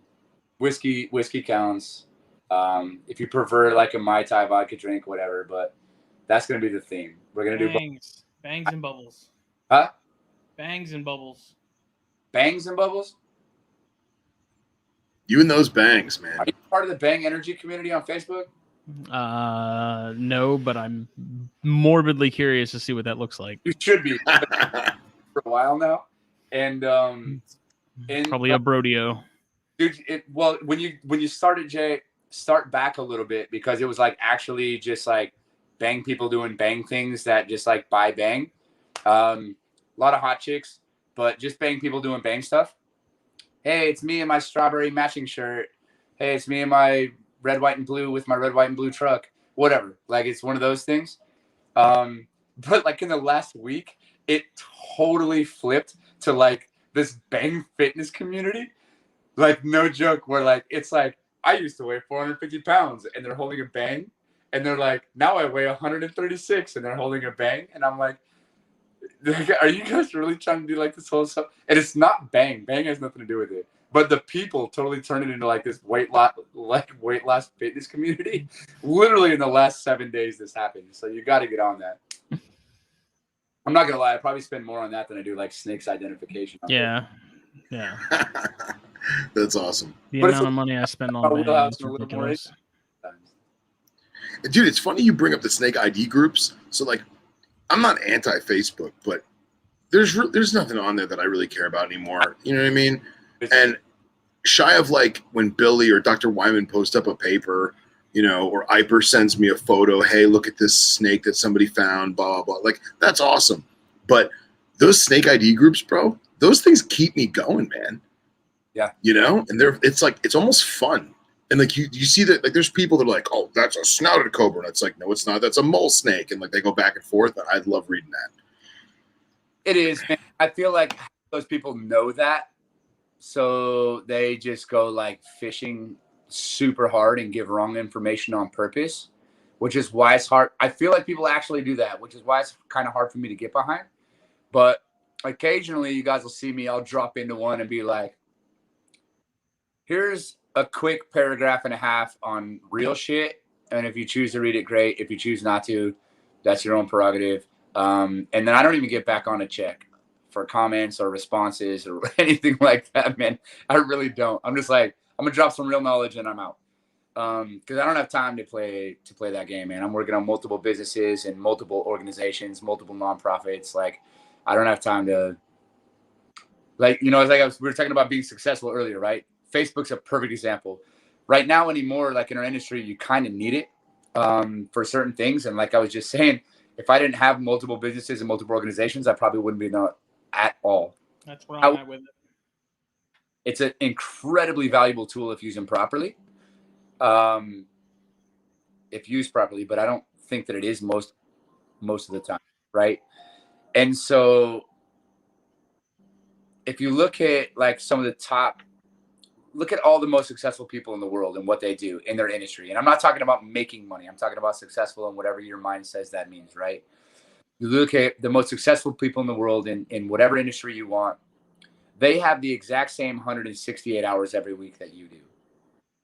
The exact same 24 hours every single day that you do. They just use those hours, like they just use them more wisely. Right? Like, and so I try not to be on Facebook too much. And people are like, oh yeah, I saw you on Facebook the other day. You didn't see that post? And I'm like, no, man, like I'm gonna be completely honest with you. I get on, I post my shit, and then I get back off. Like I don't look at your stuff. And I don't say that in like a cocky asshole kind of way. But if I scroll through if I see cool stuff, occasionally, once or twice a week, I will get on and I'll scroll through for about a week's worth of stuff, like, share, whatever, and then get back off. But I literally can't sit there and like and share every single post from every single person because that would have to be my full-time job. And I'm working on some really important things. And I know for a fact that if it's important to people that I share it, you guys will send me a link. Hey, 21's out. Would you mind sharing it on your profile? I'm like, 100% I will. If you ask me to do it, I will actively do it. But if you expect me to just go find it and share it arbitrarily, like, why not? First of all, with 5,000 followers on my regular page, plus my however many on my professional page, plus my other 7 or 8 or 9 work websites on Facebook, like I would never be able to get through all of them. Also, it only shows me certain stuff. Like, I'm gonna need you to share issue 21 or Herpetoculture magazine. oh, just hit me up, man. You know I'm happy to do it. I just need to know, right? You'll ask. You like, shall not pass. I had I had my autoresponder up for my email that said I only respond if you're cool at 11 o'clock in a.m. and 4 p.m. And then after about 2 months of that, I was like, I only respond to emails once a day. And now I even sometimes on some of my emails, I still have an autoresponder that says, I will reply to your email within 24 to 48 hours. Because to me, it's not a messaging service. Right. I'll respond to your email in 24 to 48 hours. If it's an emergency or immediately contact me, send me a text. If you don't have my cell phone number, your emergency is not my concern. Right. Like, I'm just saying, like, if you don't have my cell phone number, whatever emergency you have is not my problem. Yeah, I'm not the guy you should be calling right now. Right. Listen, man, like the people who are close to me, the people that want me to help. If you guys are like, hey, we need help spreading the wildfire on number 21, you'll send me a message. Hey, bro, would you mind sharing this? 100%. I will gladly take 15 minutes out of my 24 hours to share that. Because if I had a promotion, I would ask you guys to do the same thing, and I would expect that in return. And I'm happy to do it. We do it. Share the love. I know you do, and I love it. And so I would do that for you as well. But if you're expecting me to find it arbitrarily and share it, like, the chances of that happening are slim to none, man. I'm in like 500 and something groups with over 5,000 friends between my 2 pages. That's my freaking nightmare. I can't keep up, man. People are like, hey, did you see that whole thing that's going on with this whole thing? And this guy said that about this and this person. And I'm like, no, Woody calls me almost daily. And he's like, hey, did you see that Ziegel is going to be retiring? He announced it on Facebook. And I'm like, no, dude. Like, if I scroll through my stories for the last 3 months, it probably still won't come up. Between the algorithms on Facebook and the types of people that I have and the things that I like and, the groups that I'm involved in, the algorithms don't show me half of the things that you guys are expecting me to share. So for not just you guys already know this, but for anybody else out there watching, like, if you have something that you're passionate about and you really want to, like, get out there, I will absolutely 100%, as long as I believe in the cause and support it, stand behind you. And I'm happy to take the minutes out of my day to share it. That all being said, I'm not going to scroll Facebook all day looking for things to share because I don't get paid for that. I already have 10 jobs I don't get paid for. And I don't think I even have 1,000 friends on Facebook, and even that is, to me, is just, it's too much information at once. Justin, so I can't even imagine having a maxed out friends list. I've been maxed out at 5,000 since 2015, and I have a waiting list of over 3,700. God. And I'm like, why? I'm like, today I'm doing a countertop. Like, yeah. Like when I was out in the field with National Geographic, like taking pictures every day, like that made sense. I'm on like 5-day adventures in the desert, like I could see that. But now it's like I'm just a dude with too many clothes and way too many friends. Follow me, but I have that, right? And I'm not mad about it. I'm not sad about it. I'm grateful to have it. But at the same time, like it's impossible to keep up. Impossible, man. Yeah. Impossible. And so if you guys have stuff that you want me to share, not just you guys, anybody listening, that is important to you, like I'm more than willing to do it and get it out to people all over the world. You just got to ask me. And you guys know, DM me, Facebook Messenger, fairly quick on, even if I am working. I don't really do much else than those two things. Instagram, I'm not really big on. I should be, but I'm not. Again, it's a time thing. You know what I need? I need an assistant. I need a social media marketing manager, and I need an assistant. So I'll put the calling out there right now. If anybody wants to interview, like we can potentially make that a thing. I'll interview. I'm trying to start a media company myself. Oh, perfect. Yeah, that's good. Accepting clients. I pictured like a young, cute girl and like all these things, and you were none of the above. So I'm glad you want to be like the marketing guy and not my personal assistant. Let's talk about that, because that's actually something that I'm very interested in, and I just can't keep up, man. Now, to be super clear, I will still answer all my own personal DMs. I'm not gonna have like a Michael Jackson robot that like auto responds. Hologram of you. Oh, dude. But tell me if I couldn't have a hologram of me, like that would be super impressive. That would be pretty cool. It'd be pretty cool. Oh man. Yeah. Hey, I just get excited when, like, because I got an Apple, and on every Sunday it tells me your screen time is down 4 hours this week. Your screen time is down 42 minutes this week, and like I do my damnedest to not to have it get less and less and less every week. Sometimes it's not, but like we got back from Texas, it was like your screen time is down 17 hours this week, and I was like, yes. That's yeah, so. Dude. No, it's pretty cool. It has some pretty cool functionality for sure. Mine always tells me what mine is, but I just see it and I'm just like, oh, I'm in the middle of a call. Like I just swipe it off. I never actually look at it. So I'm like, I'm on the boat. So I'm just I'm going to FaceTime some friends while I'm on the boat, or I'm like out doing something. I'm like, yeah, FaceTime while I'm at work. And, yeah. But I try to keep up with my people too. Right. So like, Phil, I call you every once in a while. I don't call Justin. Yeah. But I call you every once in a while. I got questions for you on other stuff or in other industries or whatever. But even then, I'm just like, hey, man, how's things going? Of course. But, man, I try to keep up with everybody and keep my people close. But I think that too, and like I just did that Snakes and the Fat Man podcast not that long ago. And Chris is a great guy. When I did that one, he put out a post and he's like, one of the most badass dudes in the reptile industry. And I'm just like, how do you get that title? Like, you're just nice to people, like, because I call you once or twice every month or two and be like, hey man, how's life? How's things? How can I? Like, I don't know, man. I guess it all circles back to like doing what you love because you love it and for the right reasons and not chasing the money. Like, I don't call you chasing the money, right? When I call you, I'm like, hey, either I want to spend money on one thing. Yeah. Questions about your expertise that isn't my expertise, or it's about like, things that are about to come up and we just want to catch up real quick on what's going on with the next issue of the magazine or whatever, right? Like we're talking about something, but we're always catching up. How's snakes? How's whatever? And it's important, man, to have that human aspect of things.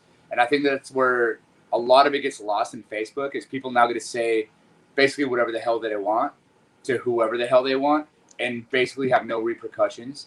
Or if they do have repercussions, they're mediocre, moderate at best. And something else happened 2 days later, so they were already forgot about, and then nobody cares. Next Tuesday, nobody even cares that they said that because they completely forgot that it even happened, right? And I think that we're training ourselves and training each other to basically not give a shit about the human aspect. Yeah. And for that, I have a huge problem. Oh, yeah. The reasons I really like doing this, I've enjoyed all the articles I've done in the magazine, and I look forward to doing more. If you guys can keep printing me and not have people lose interest. But this is one of the things that I like to do. I mean, when I get down here with you guys, we're about 15 minutes from my cutoff time because you guys have a 1 hour podcast that I take to 3 hours every time. I love it. I love it though. We don't care. And dude, like I don't really look at the ticker clock, but every once in a while I'll just look over to it just because it's there and I'll be like, holy shit, it's been 40 minutes. Wow, all right, but keep going. Yeah. You know what? You know why I keep doing it the way I do it, man, is because first of all, I've heard from you guys and multiple other people on countless podcasts and whatever that they're like, no, dude, just do you. Like, yeah, you're one of the few people that we actually get to have on every once in a while where we don't have to like pry information out of you, whatever. And I'm not talking about anybody else badly. Right? It's a normal thing in the industry of being in a podcast industry where not everybody's as well spoken, right? And I would argue that I probably talk too much, which is also potentially a bad thing. Alternatively, I also know that the first time we did the podcast, I was super apologetic to you guys. I was like, dude, I'm so sorry we went so long. Oh, yeah. Like, whatever, dude. We don't care. I was like, we've had so many listeners. Like, we've had more listeners on that one than we have some of the other ones. People are willing to sit and listen for 3 hours, so do your thing. I also feel like I get to a point where I'm like, well, we've already talked about that. We've already talked about ASF. We've already talked about whatever. So I can do quick updates, and then now what are we talking about, right? So I want to start talking about some real life shit, like some real like. We're getting closer to the center of the onion. That is. Yeah. We're just with I feel like you're exactly right, man. In fact, one of my favorite books I have right up there by Mark Manson called The Subtle Art of Not Giving a Fuck. He has a whole chapter called The Self-Awareness Onion. And basically it's like, you could be like, oh man, I really suck at that. Okay, but why? Well, because of this, this, and this. Okay, but why? And you have to peel it back like at least 7 layers. But if you're not crying by the end of it, you didn't do it right. Which is why he calls it the self-awareness onion. And that in itself is deep. Dude, 100%, man. Right?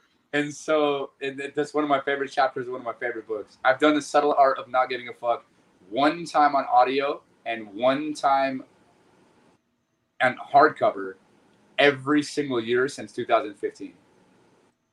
Awesome. Wow. I've reread that book, and in fact, it's my second most gifted book. When people ask me what book do I gift the most to people, that's my second most gifted book behind the Bible. Ryan Obstacle is the Way. That's my most gifted book. Partially because it's a good intro. It's a good, like, short chapters. It's easy to read. They're like 2 to 3 page chapters. They're like 75 chapters, but they're like 2-page chapters. So like it's easy to leave off and pick up somewhere new tomorrow. So it's good for like people starting out.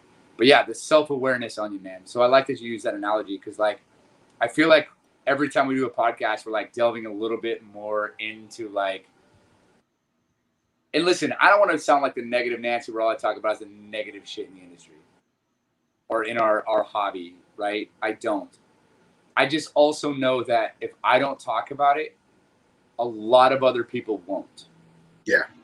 And I don't think you're negative in the least capacity. I think you're one of the most uplifting, positive people I know.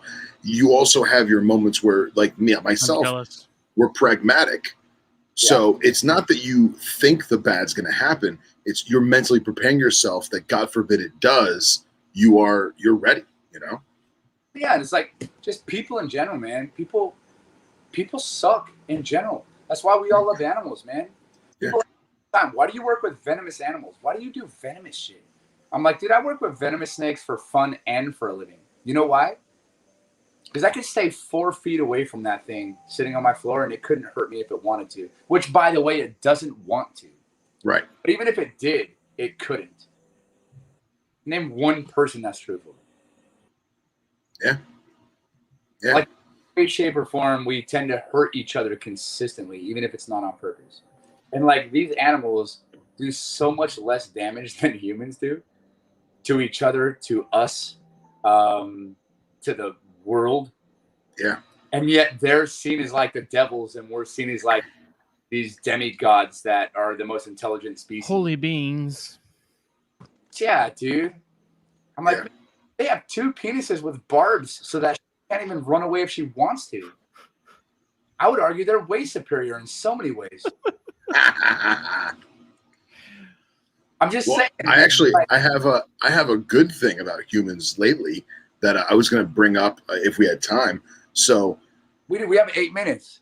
yeah, we do have 8 minutes. So I don't know if you remember, but on one of the first times we had you on, you were talking about some of your times of high adventure and Arizona mountains and Mexico looking for willardi, and like that's like, I'm not even a big willardi guy, but like the whole experience of it is just amazing to me. And we lost him. I bet you his phone died. Yeah, his phone died.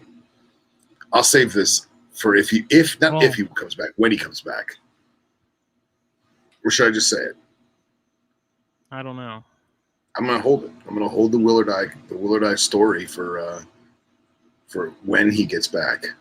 So, but yeah, I was not expecting tonight's show to go this way. I thought it was going to go in a different route, but I'm so happy that it did go the way that it went. And I do feel like peeling the onion every time we have him on, it's just better and better and better. It was a different route. Yeah. So, but yeah, if you guys are curious as to how to get yourself some Escupulus Snakebite Foundation swag, go to their website. It's actually, if you go on bonfire.com/store, you can go through the listing of stores and find the ASF, or you can just find the ASS website and then go on their little menu they have. And right now they've got a women's tank top, they've got a kid's shirt, and they come in a wide assortment of colors. They have hoodies. They have hoodies. They've got a little Coffee tote mug. bag. Yeah. So check it all out. It all goes to a great cause. And I just got me a hoodie and a t-shirt this evening. Now I can't wait for it to come in. There he is. He's back. So The only thing we don't sell is phone chargers. Proceed for Phil. Yeah, right. So what I was saying is that the story you told about, you having the ability and the privilege to go in the mountains and find willardi, and how it's so remote and how it's such a unique species, and field collecting for research and taking data and all that. So I follow a bunch of, and I'll call them kids simply because they're younger than me. I follow a bunch of kids on Instagram that are, high mountain desert herpers, and like they're all about Lepidus and Mitchellii, and like that's their MO. And this summer, I guess some of them found like some hardcore willardi spots, and they're taking some amazing photography, and they're bringing researchers with them, and you're not seeing them take anything home, and I'm not seeing any for sale online. And like that human element and being in nature and sharing the knowledge, and they didn't share where they found it, you know what I mean? Because they're not going to do that just quite yet, but just nor should they. Yeah, nor should they. Exactly. But just seeing that and then remembering all the things you said, like it's just awesome, man. It's just awesome. To quickly recap that story, man, like when I was going up for the willardi, and we were doing it for research, for data points, for U.S. Fish and Wildlife, Arizona Game and Fish. I did take one. Both those years I went up. I did take one male out of the wild on a permit for the museum, for the collection. We also contributed with Steve Mackessy's lab. He has a bunch of venom samples from 2 different localities from me. And I still have both those snakes. They're both still alive to this day. And those are both Wills out of Arizona. And so to get there, it was, a 45-minute drive from where I was staying on the road. And then, no, sorry, it was a 1.5-hour drive on the road, 45-minute 4-wheel drive trail after that. And by the time you parked at the bottom, it was a 2-hour hike, almost 5,300 feet in 2 hours, which is hard for anybody. Yeah. And it was a 2-hour hike. So I was already almost 4.5 hours in before I even got to the spot to start looking. Oh, and by the way, it has to be a certain type of weather pattern at a certain time of year, in a certain type of habitat, in a certain type of whatever. And to even like photograph these things, Arizona is very specific on like what you can do with even just photography, right? Let alone any sort of hook handling or anything else. There's laws in every state. Look those up before you do any photography or searching or anything else.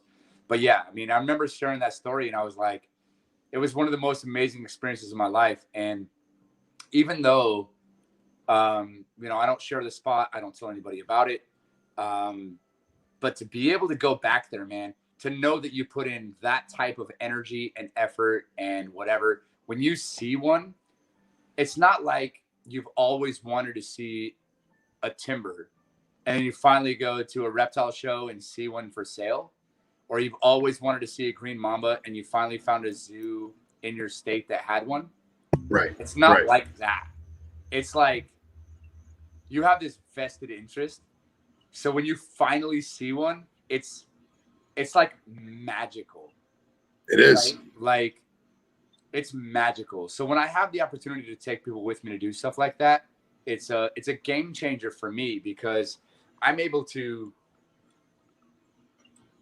basically like change their view of not only the animal and how and where it lives, but their idea of like what is herpetology, what is it behind the science that you go through as a scientist, and how like truly magical it is to have that experience. Everybody talks about these lifers, right? Lifers a big thing in our industry and in our more, I would say more in our hobby than the industry. Lifer this, lifer that. And I know a lot of people that are like have lifer lists and they're just on there to check off boxes, but they're like, okay, cool. So I got a pygmy, I got a saga, I got a whatever. And they're just like checking the boxes. Right. And I'm like, if that's their MO, man, that's their thing for going out and finding animals. Like, I'm not going to judge. That's okay. They're still promoting getting out there and doing it. But when you know that, like, when you see that person that they've lived in Louisiana their entire lives and they've never seen a wild copperhead, which first of all blows my effing mind. Yeah. But I had this conversation literally on Friday night. Kid loves snakes. He was with a girl for 10.5 years that's in the reptile industry. Well known. Lives in Louisiana. Moved out of the place they were together. He's down in my area now.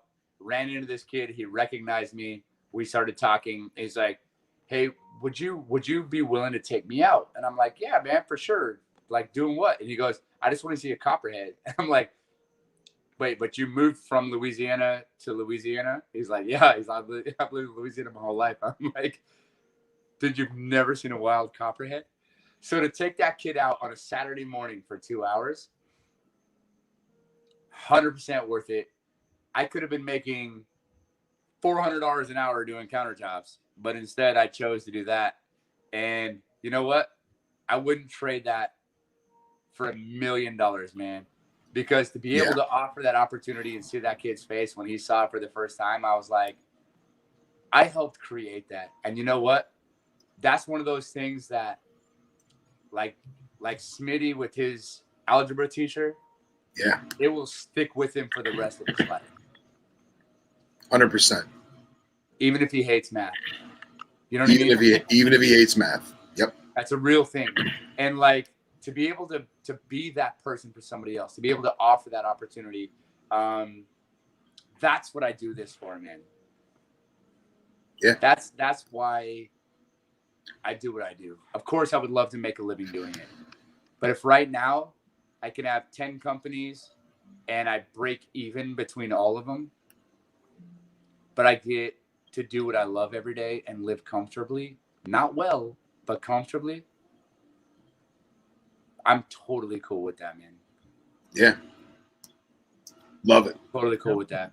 I don't want to have it all. I just want to have enough. Well, that's the reality, bro. That's a great point. You know, when people start making more money, guess what happens? They spend more money. And when people make more, they spend more. And when they make more, they spend more. And these people have these, like, you know, multi-million-dollar homes with these 15-car garages and all these things. And I'm like, that's cool. And I'm not mad at that. Listen, I wouldn't be mad if I had that either. But the reality is, how do you define success in your industry?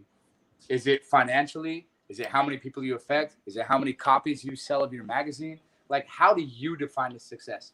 Because that matters, first of all. What is successful to you? Secondly, take that to the next level and say, do you need a 15-car garage? Yeah. Or is it cheaper, faster, and easier to just redefine what is success? Yeah. Because the reality is, I More know money, more problems. personally quite a few people with $1 million yacht, 15-car garages, whatever, and guess what happens when they die? Nothing. They don't even get talked about. Yep. And how many of those people that have all those things and they're still miserable? You know, taking care of yourself is not. Yeah, taking care of yourself is not necessarily pampering yourself. You know, it's legit taking care of yourself. You know, not filling voids and that sort of thing. You know, I take bougie ass bubble baths with bourbon, as Sid likes to call them. But you know what? I take myself to dinner. I took myself to sushi the other day. I went to sushi dinner by myself in a place that I've never been, in a town that I don't even live in. And you know what? I told people, I said, if I'm not going to treat myself right and I'm not going to love me like that, why would I ever expect anybody else to do that? yeah, I love me, and I'm okay taking myself to dinner every once in a while. I'm okay with it. It's an adventure. Success equals feeling fulfilled, That's it, man. as Tim Van Eck has said in the comments. Happiness is internal, all that stuff. Like, we can get into the whole enlightenment stuff later. Yeah. But yeah, you're absolutely right, man. It's what is success, man? Like, for some people, success might be owning their first venomous snake. For other people, success might be the first person to ever breed X species in captivity. And for other people, they give no shits about either of those successes. Right? So, like, sometimes nobody cares. It's all internal, man. Like, I consider myself successful, and I lived in a trailer for 3 months while I talked to you guys, and I was homeless for the 12 before that. And that still was successful for me because I was able to go places I've never gone, see things I've never seen, meet people I've never met, reach people I've never been able to reach, and do things I've never done.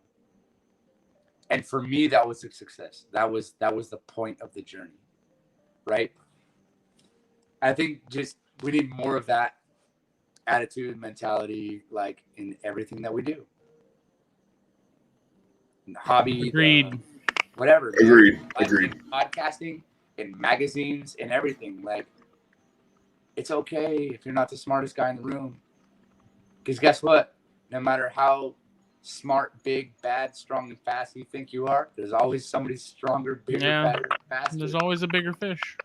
You just haven't met them yet. Yeah. Well I put, think man. if you can come to terms with that, it's very freeing. It's incredible. Oh, yeah. Because you basically stop giving a shit about pretty much everything. and you enjoy every aspect of your life, and you do whatever you have with purpose, and you don't give a shit what other people think. It's incredibly freeing. I think that's where true success is born. Yeah. Because every single one of those guys up on that bookshelf up there, what I was talking about earlier, the most successful people in the world, every one of them has a story where they lived in their car. They were beaten. They were told they couldn't do it. They were talked down to. They were said they would never make it. Do you know what I mean? Every one of them has that story. We all started zero. And then we start with what? Basic math before we start algebra, before we move on to derivatives. So let's do that. Well put, man. Well put. All right. We are. Now it's heavy. I was gonna say we're 7 minutes past your bedtime, young man. Where should people get a hold of you if they want to? If they need your insight. Like it, at Brent Venomous on Facebook, at Brent Venomous on Instagram. I do answer both. If you really want to get a hold of me, brent@vlg.email. But you got to give me a little bit of time on that one because it's not a messaging service. And if you're super, super interested, you find me on on Facebook, hit me up on Messenger, and we can start a conversation right away. So if you check me out, Brent Schultz, BrentSchulze, Google it. Plenty of websites to look at. This one shows up about every third time, which is awesome. And, from the ASF, Venom Life, Get Hooked. All of it, man. Code Venom Trauma, Venom Institute. I'm on all of them. And my direct contact is on all of them. So people want to get a hold of me. I basically just give out Justin's personal phone number and tell him to ask me. There you go. Love it. Love it. Well, thank you for coming on, man. We really appreciate it. It's a great fucking show. Nah, listen, man. I can't thank you guys enough. It's one of the only spots I really feel like I get to truly be me all the time and affect people that I wasn't going to be able to affect without this podcast. Cool, man. We love it. Yeah. We love it. Means a lot. I love you guys. In Daytona. I'm very excited about Daytona this year. It's going to be a great show. It's going to be a freaking blowout. You'll meet Gendra. Yeah. In case you can lose them in the ocean. I literally was just texting Cox about those flip flops. Like we're on. We're in. I'll send you guys. I'll send you guys some pictures of my mock-ups that are on the way. Yeah. But I'm gonna bring a few to sell. But if you guys are interested, I'll do some pre-orders for you guys. And don't forget, everybody who's still watching after 3 hours. First of all, you probably need a life. Second of all, more friends. Third of all, use the code THP at Venom Life, and you can get 10% off of all of the coolest gear. Shirts, hats, hooks, leggings. Supported by some of the coolest guys.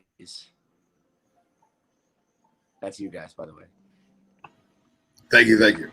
We love you. Without you guys, we're just two guys with way too many shirts. So thank you for everything that you do. And thanks for letting me get on and have my whiskey power hour times 3 and vent. Whiskey Wisdom Power Hour. Awesome. I think I'm going to change my name on Facebook from Brent Venomous to Encyclopedia Brentanica. That's good. That's great. That's so great. You've been thinking about that one for a minute, haven't you? No, I came into a conversation with this girl, but that's not the point. The point is, the only reason I haven't done it was because I feel like way too many people probably couldn't spell it. I'm totally photoshopping that later. Just a So- picture of his like faded into a cover, and it's just him in some clouds. Oh, I'm photoshopping it later. I'm totally making it. 100%. Get Dom to do it. Yeah, we'll get Dominique to do it. So You, All right. You work on the media. You work on the design. I'll work on changing my name. okay. Puget Sound Pythons, please check them out.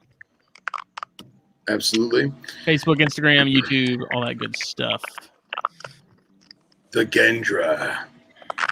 I love you all. I'll see you guys soon at Bubbles and Bourbon. We'll see y'all later. Good night.